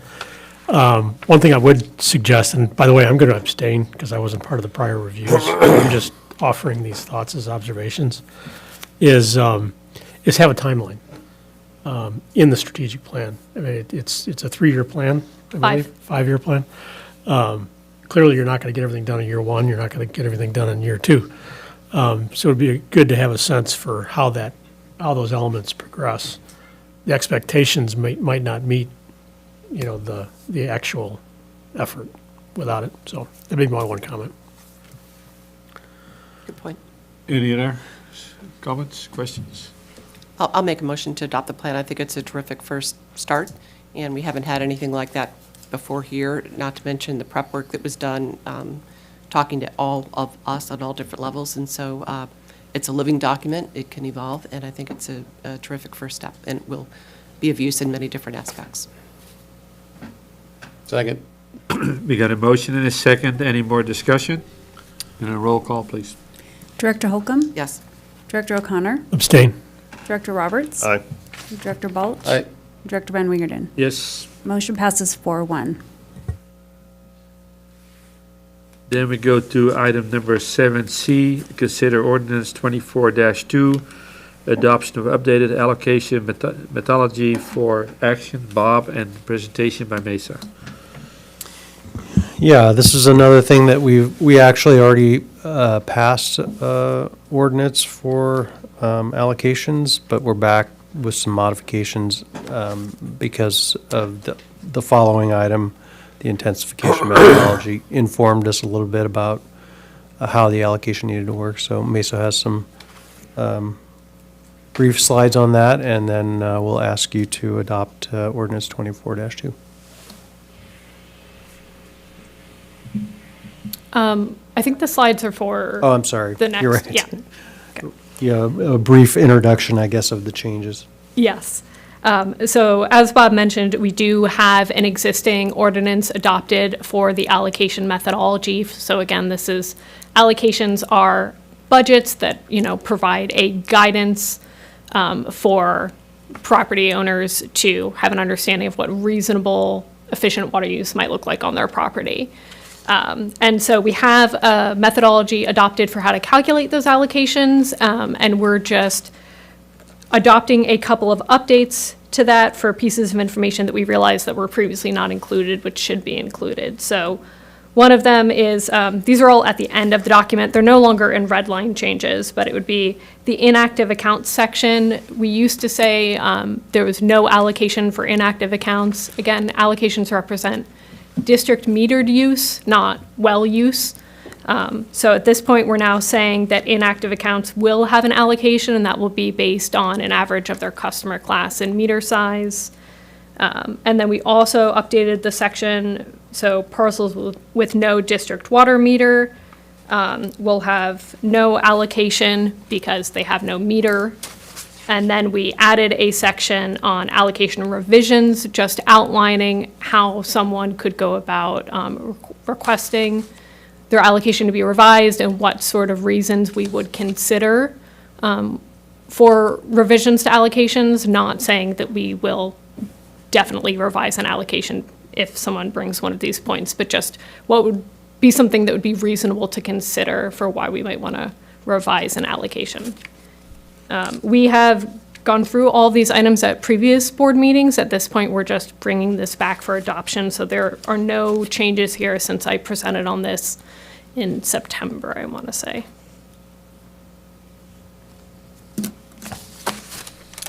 Any questions? I'll make a motion to approve, depending on anybody else's comments. I'll second that. We got a motion and a second. Any more discussion? Roll call, please. Director Holcomb? Yes. Director O'Connor? Abstain. Director Roberts? Aye. Director Balch? Aye. Director Van Wingerden? Yes. Motion passes 4-1. Then we have item number 7D, consider ordinance 24-3, adoption of intensification methodology for action, and a presentation by Mesa again. Yeah, so these are all related. So the intensification analysis and policy is similarly, we've been developing it for some time, and so we're at the point where we want to finalize the deliberation on this and adopt an ordinance, and so Mesa does have a few slides on this one. Yes. Uh-oh. You might need to turn it on the side there. You are correct. Okay. So again, there are no changes here from what I've presented at previous meetings. Again, I think maybe in September, but I'll just do a quick recap. So the intensification methodology, this is for if we believe that there is intensification on a parcel, we could complete a calculation, which essentially compares their baseline, the allocation, to the expected future water use to determine whether there is intensification. But we need to first identify when we would even perform this calculation, this analysis. And essentially there's two trigger points we look at. One is if the project is proposing to add meters and is changing the land use, and that bullet point below defines how we change the land use, which is demolishing buildings, increasing the floor area, or exceeding the existing density of the existing zoning designation. The second trigger would be if they are adding meters and subdividing a parcel. So we kind of have these two buckets for identifying when intensification is likely to occur, and we would want to perform the analysis. Of course, there are things that are exempt, so accessory dwelling units and junior accessory dwelling units are exempt, as well as residences on agricultural parcels, which we refer to as REQs, within the limits of existing zoning regulations. And this is a new slide, not a new concept, but I do just want to make sure that I clarify that there are many things which would not meet these triggers. So the district has to review, when someone is making very minor modifications to their property, like adding a shed or gazebo. That's not likely going to add an extra meter to the property. That's not meeting the definition of that change in land use, most likely. So that something like that, which the district might have to review as part of its other processes, would not be triggering this intensification review, most likely. Obviously, it depends on the existing project, but I just want to call out that there are these very simple things, remodeling the interior of your house, changing, I believe that an example was previously brought up of putting in a bay window. Things like that it's very unlikely they are going to require both a new meter and that they're going to be increasing the floor area or demolishing a building, right? Meeting both these requirements that we have. So just keep in mind that there are many small modifications which are not likely to meet those triggers, therefore would not even go through the review process, and therefore would not meet, not have anything applied that would come of triggering intensification and showing intensification. And then just to recap, the intensification formula is just a comparison of their allocation to the water use of the proposed project. And again, we use industry best practices in terms of calculating the expected water use of the proposed project. I believe that is it.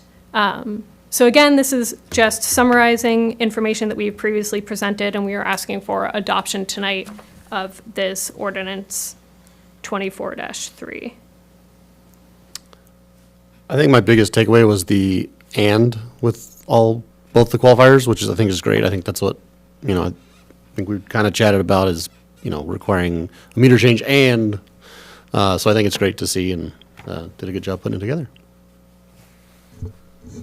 Do we have any more questions? I'll make a motion. Yeah, I echo that. And Casey, you made some terrific recommendations on this, but also we haven't had anything like this, and it was a lot of work involved and a lot of improvement along the way that board members made. So absolutely support it, and we'll make a motion to adopt it. Second. You got a motion and a second. Any more discussion? And roll call, please. Director Holcomb? Yes. Director O'Connor? Abstain. Director Roberts? Aye. Director Balch? Aye. And Director Van Wingerden? Yes. Motion passes 4-1.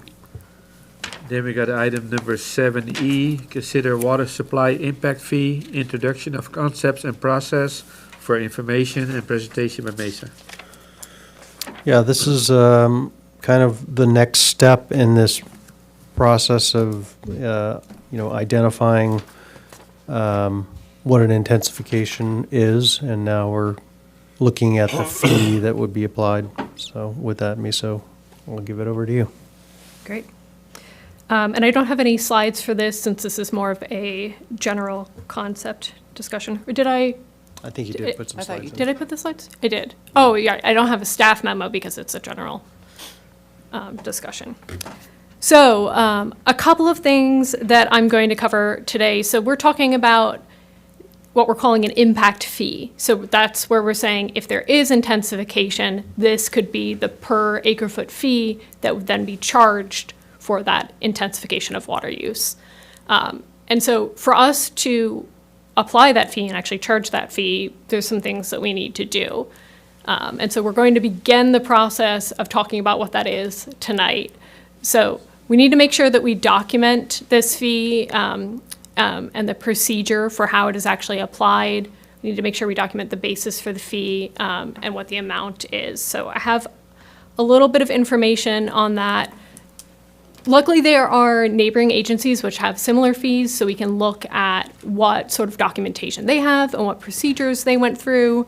And from that, we can pick out what is appropriate for us to apply and what is unnecessary. So at the top, you'll see there's some sections there which would likely be in a document that we would have for this fee. So section 2 there, current and estimated future water demands and supplies.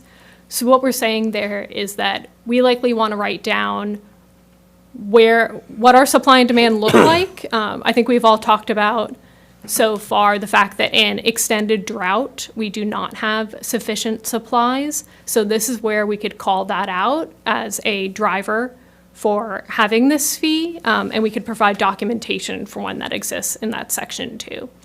In section 3, we could talk about potential projects that we would implement to address that supply shortfall in extended drought, so something like CAP there. And then in section 4, we could say, okay, this is the project that we want to use as the basis for the fee. These are the associated costs with the project and the actual dollar per acre foot fee.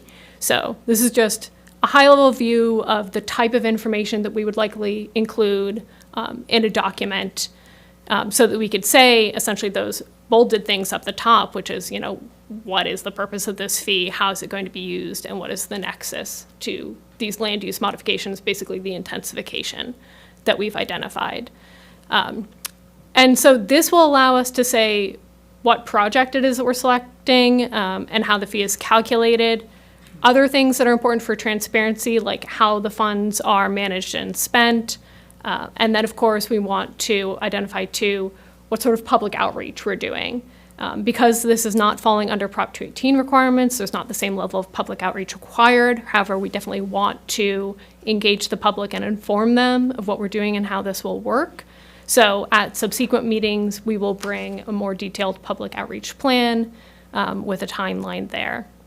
And then, of course, we also need to define how we're going to actually adopt this fee. So likely it would be another ordinance we would bring. So we would have those sections in a document that outlines how all this works, and then a separate ordinance for the actual adoption. And so what I've been seeing in some of the other documents is that the actual fee calculation can be pretty simple. So we would likely end up seeing something like this in the document where we just said the capital costs, the yield, and that's the per acre foot fee.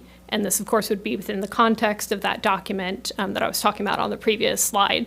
So this is something that would probably come up in that section 5 to show what the resulting fee would be. And then, of course, we would document this in the ordinance as well. But this is just the high-level type of information that we need to think about and type of documentation that we're likely going to need to have as we move this forward so that we can actually adopt and use a fee. Are there any questions? I have a couple. So I mean, I guess when I see something like that, it makes me just think this is pretty much targeting cap funding. Is that kind of the end game with this? I mean, if we're talking capital costs over yield, I mean, we have to have some capital project that exists for us to procure this water. So is that like the main driver of this? Is this cap fee recovery? It would, Yeah, let me answer that. It's water, it's development of new water supply. If it happens to be capped, then yes. If it happens to be some other project, then likely that would require infrastructure. And then I guess it always has been a little gray to me as to how we are in a position where we don't have enough water in a drought and how we still issue intent to serves that increase our demand. And then we're starting to put this into play. So at some point, it's going to be like a cutoff, like, oh, you snuck in or you didn't. Yeah, so it is hard to conceptualize, but CAP is a reliability project. It has a secondary benefit that it will add additional water into the total portfolio of water supply for us. And so I think that's the nexus for someone who's, so what we did was we allocated all of our water supply across the valley, right? So we're saying this water supply is spoken for. We've given the allocations across the number of meters that we have. So now what we're saying is if you change the use of this land that results in some higher use, like a more intense use, then we have to go out and bring in new water or develop a new water supply to support that new use. So that's really kind of the concept behind it. Is there a threshold for that?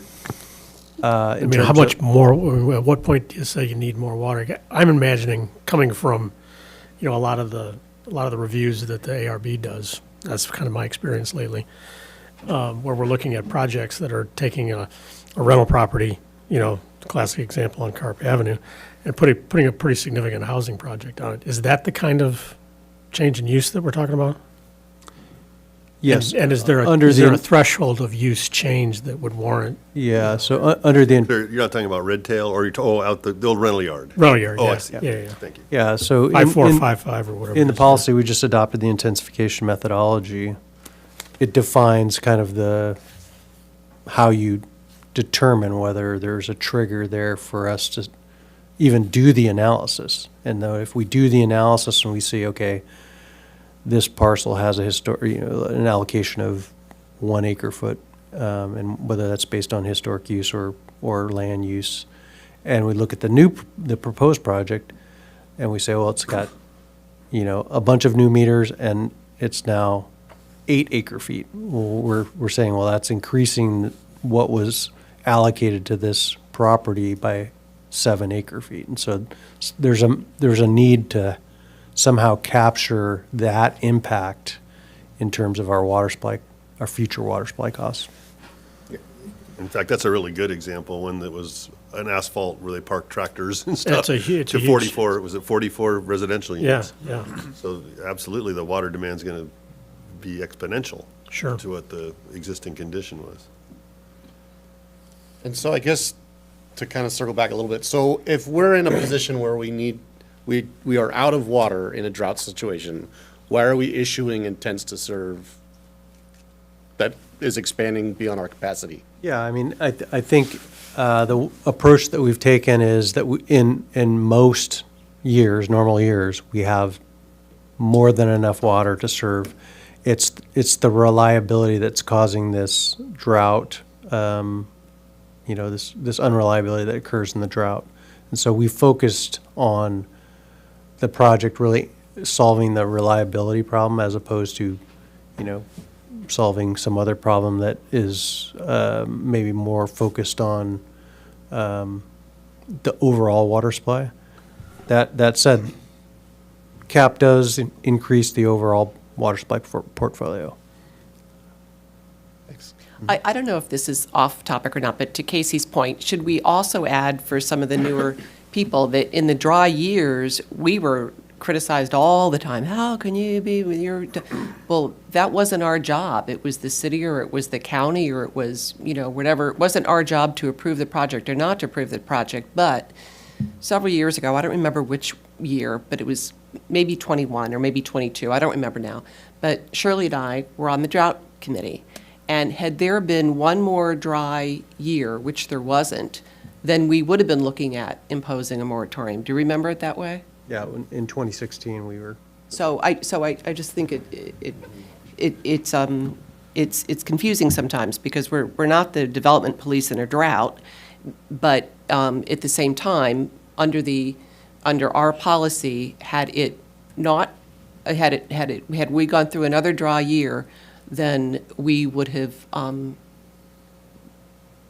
I forget which stage it was. We would have reached the stage 3 or 4. It was 3. We thought it was 3, and then it turned out to be 4. And Shirley and I were up in arms because we were sure it was 3. We're going for a moratorium because it was scary. Yeah. And it becomes rationing, tell us. And, right, well, yeah, we had all that. But anyway, it turned out that it was 4. And Shirley and I were like, oh, all right. Well, but the point is, had it been one more year of a dry year, then that would have hit the moratorium button.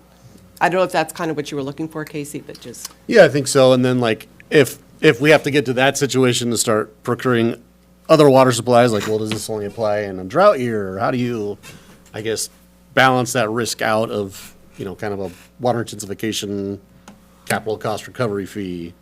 Versus we have enough most of the time, but sometimes we don't. And or implementing these fees could be very expensive, right? I mean, we don't really know what they're looking like, but just thought. Yeah, I mean, to give you, I think maybe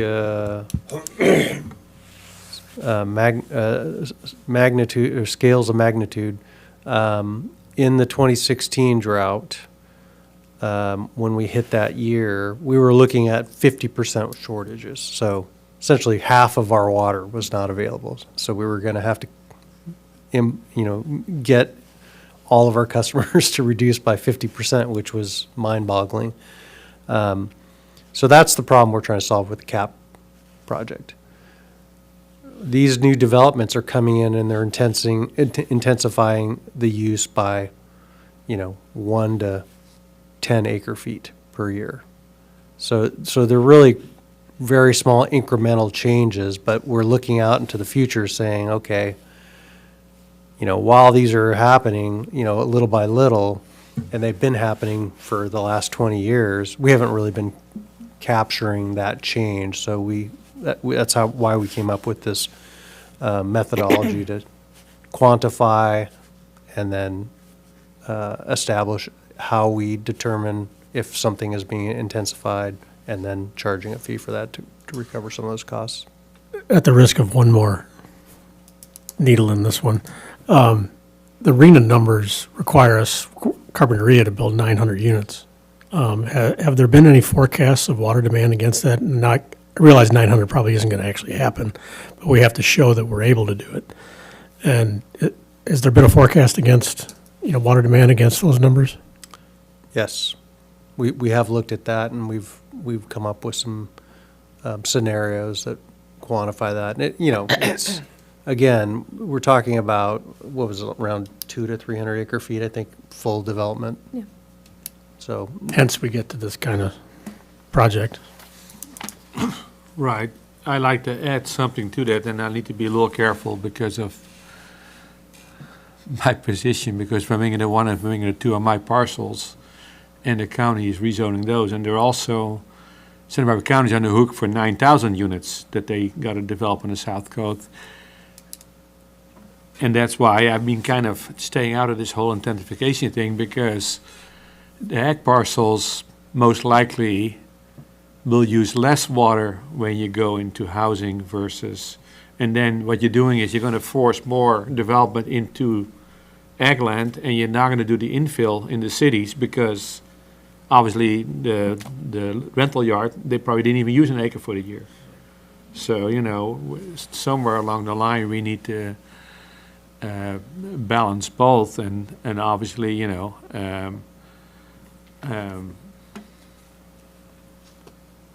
again, I want to be careful because I'm in the middle of this thing, but I also want to make sure that we don't throw the baby out with the bathwater. So if we wouldn't develop the rental yard and go out and develop more ag land, that's not what Carpinteria wants neither. Trust me, I've got plenty of pressure already, so it's. Important issue.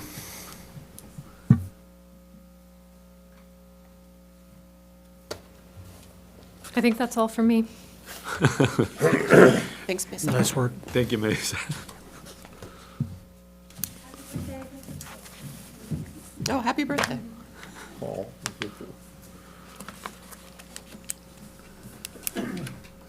Then we got item number 7F, considered ordinance 24-4, adopting an administrative remedies and procedure for challenging the fees, charges, and assessment for action. Bob? This was brought at the last meeting as an information item. We had to go through some noticing and posting requirements, and so it's back for adoption. As a reminder, it's basically ordinance that's required to protect the district from legal challenge after rates are adopted, in that it narrows the ability of a challenger to exhaust administrative avenues to protest. And so if they don't protest those in the administrative period meeting, we do a protest vote every year or every time we adopt a new rate. If they don't address how they believe that the rates are not appropriate or fair or proportional or any of those tests that fall under 218, then they can't come back and challenge it in a court of law. And this is really, I think, there are attorneys that are out there that are just looking for places to challenge, and this is kind of to stop that from happening. And so in order to use that requirement, we have to adopt ordinance 24-5 or 24-4. So moved. Second. We got a motion and a second. Any more discussion? And roll call, please. Director Holcomb? Yes. Director O'Connor? Abstain. Director Roberts? Aye. Director Bulge? Aye. And Director Van Wigerden? Yes. Motion passes 4-1. Then we got item number 7G, consider engaging FM3 research to conduct customer polling on cap concerns for action. Bob? Yeah, I think Amy is on the call. Yeah, so we talked about this at the Recycled Water Committee, and this is essentially our next step in trying to understand the public's understanding of the cap. You heard earlier Mr. Franco express that, he didn't think that people knew what the rate impacts were coming. And so in order to assess that and understand, where where we need to focus in terms of outreach and information and engagement, we want to do a sample polling where we get 400 people or find 400 people in the district, and we have a series of questions that we survey them with so that we can inform ourselves and take the next step in the outreach plan implementation. We did get some feedback at the committee. One was to make sure that we brought back any questions. We agreed that that's appropriate. We brought back the questions to the board to approve before we sent them out in a survey form. We also got some feedback about not necessarily using just voter ID as a basis, and not necessarily using just one customer class as a survey pool. So we are going to look into that and try to spread the survey proportionally over the different user classes, so we make sure we get everybody's input. So with that, Amy, did you have anything to add or talk about? I know you have done these before with FM3. Yeah, we worked with FM3 on several projects, and specifically recycle or reuse water projects. Really, the goal of this is twofold. One, to inform you in decision making. We had some really great, or I had some really great discussions with you all. So helping to address those concerns that were raised, and also, as Bob mentioned, tailoring the communication and outreach messaging based on this survey. So we have found that to be extremely effective. Instead of just guessing what the community would want to hear, we can really drill down to exact messaging and verbiage and language. And also I talked to Bob and the committee earlier this week that it can be up to 20 minutes. So we will definitely have space to add non-cap specific questions if the board and Bob so choose, so we could, gauge customers' education and understanding around drought in general, around the water district, their knowledge of your services, your special programs. And like Bob mentioned, FM3, while they are a wonderful resource in guiding the questions, they really will make sure that we tailor it for your needs. So there will be no questions without your approval, without Bob reviewing, without us reviewing. They don't just go out with a generic survey. So we'll make sure you're involved throughout that process as well. But I'm happy to answer any questions. I was just going to say, I'm stating the obvious. I would think that one question, Bob, that somebody would ask that we should be ready is, how does CAP compare to desal? Yeah, and other potential options. Yeah, we talked a lot about that in our meetings or our discussions with you all, and that's something we definitely want to see if that message resonates with folks. I anticipate it will, but seeing their education around desal and where we can kind of myth bust that versus the CAP program, for example. Right, and any other current technologies that maybe weren't on the horizon when we started this. Absolutely. Thank you. Actually, I have a question, since we have extra time in there. The whole state water, I'll call it saga, because if anything negative I get from our customers, the biggest bitch I get is on the state water, the money that was spent. What is it? Sure. I don't think anybody here voted for that. But I'm just saying is, and I think there was a good observation today. If state water is not reliable, maybe that needs to be a trade-off, that we get rid of the state water allotment, get money for that. My bigger concern is the maintenance of that conduit. I was thinking if we can ever buy spill water and use the conduit to get it here, but that might be a very expensive proposition to maintain that, and that probably needs to be part of, between all of us. I mean, what is the future of the state water conduit? Do we really want that, our grandchildren to keep paying for that? So maybe that should be. Yeah. Well, and you could say, water to the north. State and Kachuma water, even though state flows into Lake Kachuma. Right, those two sources. Right, but you got the state water with the state water conduit, and if there's an earthquake, that thing goes. You got Lake Kachuma, and as that becomes less reliable, then you got the South Coast conduit, which is also 50, 60. Maybe we should be asking both questions. Well, that's what I mean. Yeah. That's what I mean. State's a perfect example, but Kachuma, and I'll talk about that in a minute, but anyway, comparing CAP to the other sources. The alternatives, for sure. And why they're at risk. Okay. Any more questions? Then we need a motion. Polly makes a motion to support the project. Second. We got a motion and a second. Any more discussion? And a roll call, please. Director Holcomb? Yes. Director O'Connor? Yes. Director Roberts? Aye. Director Balch. Aye. And Director Van Winkeren. Yes. Motion passes 5-0. Okay, thank you. Then we go on to item number 8, Director Reports. 8A, Rate Budget Committee, November 2024. That was Matt and myself. That was pretty well covered by Mesa's presentation.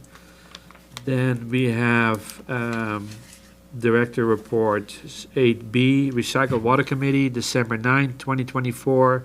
Matt and Casey. Yeah, we covered FM3, and then we'll cover the rest in a little bit here. Okay, we had a closed session, no reportable action or recommendation. Okay. Then we had Director Report 8C, Rate and Budget Committee, December 10, 2024. That was Matt and myself, and that again was, I thought, covered very well by our auditor. So I was very happy the way that went. Then we have 8D, the COMB Board meeting, November 18, 2024. That is Polly. Great, thank you. So on the consent agenda, I thought it was important to note that we had a $1.9 million bill in total water rates, which will be divided into 2 payments. We discovered an osprey nest on top of the intake tower, which sounds like nothing, but it wasn't. We had to hire somebody to see if there were any chicks in it, if it was being, used at all, and then we had to move it according with several different guidelines between the state and county to another nearby area. And our team built a stand for $500 to save $3,000 in what would have been if we bought one, to see if the osprey nest will be used. It is now off the intake tower. First time that it has been there ever. We had a financial review of Q1. Everything is on track and in good shape. Our big news is that our work down here, after more than 3 years, is finally complete. Bob informed me just before the meeting that there's some invoices, but all of the repairs and the replacements of the conduit are good and in working order. And it was a monumental task that had not been done since the original infrastructure went in. Some of the valves were stuck open and terrified the Bureau of Reclamation to even begin to try to fix it, which is why it wasn't done. But between Bob and his team and Joel Degner in engineering on the Kachuma and his team and our vendors, it was not only done pretty smoothly. I'm sure there's going to, maybe we definitely had our ups and downs, but to the point that Joel and Bob said after the first 2 phases, this is all going so well. We have the permits in, we have the team in place, we have the vendors there. Let's just keep moving and finish the final phase, which was phase 3. And I know you're going to do a report on it next week, or next meeting, but I won't be here, so I just want to personally thank Bob and everything, because you think it was 3 years, but it was another 2 years before that in trying to hammer out the agreement between CARP and Kachuma and getting the finances together and who was going to do what and how that would change. So it just is a huge undertaking that nobody wanted to touch, and we finally got it completed. Anything else you want to say? No, I agree. I have to thank COMB for doing such a great job, and our contractor was exceptional, and of course Brian King, the district engineer, was coordinating it on our side, and it pretty much went better than could have been expected. And cheaper from what Joel says. Okay, anyway, so that's good. And then we had another project completion description too. These were on the opposite side of ops, on the fish habitat enhancements, and we made repairs to Kyoto Creek crossings 1, 3, 4, and 8, and also the El Haro Creek after the past 2 storms of previous years had collapsed one of the embankments. And normally we are very careful not to spend any money on fish unless we have grants, but in this case these were fish impediments that we had to clear, and now all passages in the tributaries are clear. The cost was $381,000. And so everything is in working order. On the GM report, they participated in a quarterly call with IRWIMP. to go over the projects that had been approved, including ours and the pipeline. NOAA was on the call, EPA, DWR. Also, the Prop 4 funding was discussed that Alan brought up earlier. And the, let's see, COMB is a participant, I guess you would say, in the project section 7 of the in consultations with the Bureau, and we are providing technical consultations and field observations to help them in their discussions with NIMS regarding the draft new biological opinion. And so that work is going on. The Bureau hosted a value planning meeting in Buellton a couple of months ago that I reported on. That work is now being kind of formulated together to figure out how the Bureau can work with the state to come up with some new habitat issues that would be agreeable to the state in working with providing fish habitat around the Bradbury Dam and not just downstream. So the Bureau is looking to have this in a formal submission to the State Water Board by 2026, and it's called Term 24. Let's see. On the engineering side, we talked about this before, but Joel mentioned a significant decline in water going through the Tecolote Tunnel. That the past year it was 17.5 thousand acre feet versus 28.7 thousand acre feet the previous years. So you're looking at a considerable decrease, probably due to the desal on this side, a lot of conservation, and some things that are finally taking hold. So not nearly as much water is going through that mountain as history has normally dictated. Let's see, we are meeting with FEMA on a regular basis to cover expenses from the 2023 and 2024 storms. We had we've had $240,000 in 2 different checks that are in the mail, at least at the time of the meeting, so we're waiting on those.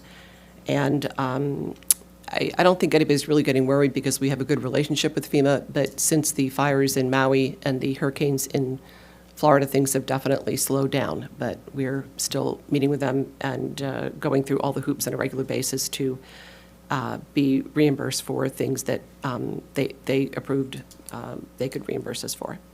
On the ops side, ops spent a lot of time working on the Laro Reservoir repairs in addition to helping the CARP team down here, and they also responded to 164 dig alerts. On the fish side, there is a lot of water and therefore a lot of fish, but as the Bureau of Reclamation starts to turn down its releases, the fish team is working with the Bureau to be sure that there is no stranding of the fish. Let's see. Bob, there's a variety of terms on 18 and 25. I'm not sure if you're involved in any of these, but we're still working on various terms associated with the Bureau and fish habitat. Term 18 and 25, which is studying new gauge streams around the 154. 19, which is the mandatory effectiveness of monitoring the effectiveness of Table 2 flows in fish habitat. 24, term 24 I already discussed. Term 27, the annual monitoring report, which was submitted early in June to help the Bureau in its discussions with the state. And the lake is still flowing at gravity flow into Hilton Creek, which is very good news. Again, a lot of fish and a lot of water right now. And we are sunsetting Oak Tree over the next 12 to 15, 18 months. The big caveat there is that with the recent storms, quite a number of oak trees were flooded and damaged, and so we have replanted new ones. Do you want to mention anything else on any of these terms? No. Great. That concludes my report. That's both meetings, right? Oh, sorry. And then on the admin. One thought on the Combs meeting, is that infrastructure that you spoke of in the beginning, is that newsworthy? Is that something we should ring the bell on? Yeah. Yeah, I mean, I think we're going to have a presentation in January about you know, the overall project and some of the challenges and successes of it, so. I mean, all the stakeholders we had to work with. Oh, my Yeah, God. and it is newsworthy. We'll have it in an article in the Coastal View at some point, yeah. Good point. Good point. Anyhow, so the admin meeting was similar to what we saw today. We had a review by Total Compensation Systems, who is the consultant that we work with on our post-employment benefits, OPEB, and which was, we did our actuary this year as well. Next year, we'll do the rollover. We came out at 3.2 million versus 3.4 million a year ago. They were happy with that, stable. The discount rate that we had was 6.9. We did talk about whether or not we should consider a trust for the payment, Bob, going forward, and we're just going to, we tasked Edward with just going through a analysis and pros and cons of, right now it's pay as you go, but should we be looking at setting up a trust, albeit a small one, maybe to start, because you do get better terms if that's the case. We didn't make any decision, and every year that we've done this since Gatsby 74 and 75, we were hit with it. We've always said no, but we kind of thought maybe it's not a bad idea to take a look at the pros and cons of that, so stay tuned on that. And then we also had a review of our audit with Bartlett Pringle. It was a clean audit. Edward is going to forward again to the GFOA for an award. We've made it 7 years in a row, and so that's all good news. The bigger news is that I kind of touched on this last year. We've always had a horrible standing and in the negative, but because we now have two assets, one of them being the secured pipeline and the other one being the MERP, which I think is the new term for the double barrel. It stands for the Modified Upper Reach Reliability Project. These are two assets that Kachuma has never had before and ended up putting us into the positive. So our outlook for the 2024 was 15.6 million, and in 2023 it was 16.3.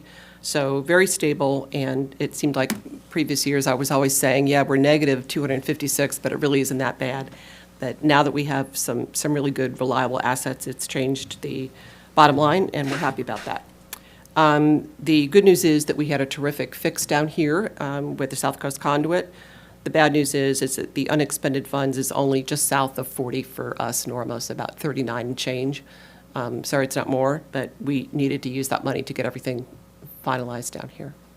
That concludes my admin report. And everything was passed to the board for next week's meeting and adopting of the budget. Thank you, Polly. Thank you. Then we got number 9, General Manager's Report. The financials, Norma? Yes, included in your packet. Water sales through October are at 34%, and we're 33% through the year, so they came in about 1% above budget. Overall revenue is up 2% at 35%, and overall expenditures are down 2% at 35% as well. Got a quick question. Did we ever, I can't remember if we looked into what those bank fees were, why they were... Yes, I was actually going to mention that during the CGSA, but it got approved. So the analysis fees, I spoke with U.S. Bank, and they went ahead and waived the CGSA analysis fees. And we met with their representative, and we are still in the process of reviewing the district's analysis fees. They did reduce the percentage amount, and we're looking at the different services that they offer through their online banking, because it depends on the services that we have to see if we really need all the services, and that'll decrease the amount. But they went ahead and credited, I think, 3 or 4 months worth of analysis fees for the CGSA and reduced the districts for 3 or 4 months. So is that just the account fees? Is that what they're charging? Yes. Yeah. A lot. It is a lot, yes. Right. Expect those to come out of, we actually just had a meeting today to review all the different services that they provide, and I think there's 2 or 3 that we're going to remove and from the district, and quite a few more from the CGSA, so I can report back probably in January to let you know where they're going to end up. Thanks. Yeah, I had an interesting meeting with US Bank this week too, but it sounds like on your business accounts, if you go paperless online, then there is no fees. Is that what they're offering you now, or? No, we are paperless. But we still have the analysis They were fees. still charging you, even though you were paperless? Yeah, they were more related to the online banking fees, so information reporting and all the various services through They'll them. be waiving everything going forward? For the or- CGSA, they were going to waive everything, and for the district, they're looking at, they reduced the percentage that they used to calculate, and then we're analyzing the different services, so they're not going to waive everything going forward. It'll just be reduced amount. I'll have a better idea hopefully by next month. Okay, and I'm not proposing this, but our relationship with Bank of Montecito is working a lot better than with US Bank or Chase for that matter. I just want you to be aware. So there is an option available to you that is, might be a lot user-friendly, but I'm not gonna go there, so that's. Thank you. You guys can, no, I'm just saying is, if US Bank wants to play ball, they need to do what you want and not the other way around, so it is. But I didn't have a very good meeting with him this week, so. I have a question. On the capital cost recovery fees, one project, conspicuous one is the Polo Villas and Villas, whatever. And did they pay, they didn't pay last year, and they haven't paid this year? Or maybe they paid 2 years ago or something? No, they haven't paid, they haven't requested meters yet. So it gets paid when the meters are requested and we actually go to install them. I see. So it's sort of the pay us and then we'll install Getting your very meter. close. It should be, yeah. Okay, so that, you know, that's, I think our budget for capital cost recovery fees is only 150,000 this year, so that would, one project will probably exceed. Yeah, that's typical, you know, we, It's a placeholder. yeah, I understand. we put it in there. Some years are 500,000, some years are 50,000, so. Fiscal year '24 was not So even the- close. Yeah, it was the- maybe 10,000. It was really low. Yeah, and the rental yard project would be coming online this year too, I imagine, or maybe, I don't know for sure. But Yeah. You never know with these projects when they're going to actually get to the point where they want meters. bunch of meters, yeah. Okay, thank you. Okay, then we go on to item number 9C, engineering report. Yeah, I don't have anything to report on that. I will say, if you have any questions on that, in the interest of time, I see it's 8:15, and on the rest of these, with the exception of the water supply report, we can move through on, unless you have unless any there are questions. So move on, Bob, thank you. So the water supply report did not make it into the packet. There was some formatting issues that we realized that by the time we were producing the packet that we couldn't get it put together, but we've modified the format a little bit. And so this is just the same year-over-year comparison. Let's see here. Whoops. Oh, no. Year-over-year comparison for Kachuma water supply availability. And so you can kind of see 21, 22, 23, and 24. And this is just for October. And so the coloring is not great, so we'll work on that. But, you know, we've had a couple of wet years, and so we are actually carrying over quite a bit of water here in Kachuma. Oh, darn it. I'm just going to... total well production, again, October, year over year. So when it was a dry year, you can see we used a significant amount more of groundwater in October, but we've stabilized over the last few years since rainfall, and so here we are in 2024, 112 acre feet of groundwater produced. So kind of looking at where we project groundwater production to be, we have a target of 1,000 acre feet. Currently, we're here, and we'll continue to work towards this 1,000 so that we're by the end of the fiscal year hitting that number. Reason that's important is we budget based on that, all of our water supplies. So if we were pumping 1,000 acre feet of groundwater, that means we're taking a certain number of acre feet from Kachuma project, which goes through the Cater, and so it has a budgetary effect. Metered consumption, again, year over year, you can kind of see there is a downward trend, and likely this was a drier year, and these have been normal and wet years, so you kind of see the decline here. October is generally a low use month, so where we'll really see changes occur are later in the winter, March, April, where if it's a dry winter, you'll see a much greater demand. So this is by fiscal year meter consumption, so kind of starting at the fiscal year, our targets are in the gray, and the blue is kind of where we're at. So we're pretty close to what we're expecting on the consumption. This is also a similar chart. This is just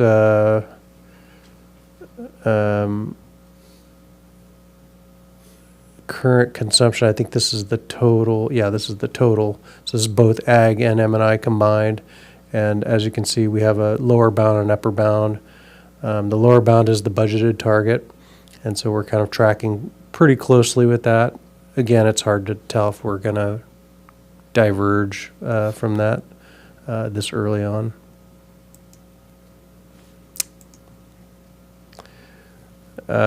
This just breaks it down by ag and M&I. This is a report that the county produces every month, and so you can kind of see where we are to date on the percentage of rain. So we're 18% of normal rainfall for this time of year and 2% of the year. So it is a dry year based on historic rainfall. Reservoir conditions, I think as someone said about the reservoir being full and still, it's probably still feeding gravity into Hilton Creek. It's near the top, and it's likely that if we do get rainfall, it will spill again. And then that's it. Any questions? Thank you, Bob. Then we go to the closed session items. 10A, the conference with real property negotiators, Government Code Section 54956.8, property, St. Joseph Catholic Church, agency negotiator. And then we got item number 10B, closed session, personnel matter pursuant to Government Code Section 54957B, public employment, General Manager Bob. So there's recording stopped.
We're back in open session on item number 10A. We're authorizing staff to begin negotiations with St. Joe's Church for the cap easements.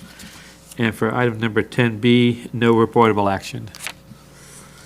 And then we consider dates and items for the agenda for Carpinteria Valley Water District Board meeting of January 8th, 2025 at I won't be here. 5:30. Carpinteria City Hall, 5775 Carpinteria Avenue, Carpinteria, California, and we are adjourned. We'll have to tough it out. Recording stopped. Yes, and Happy New Year.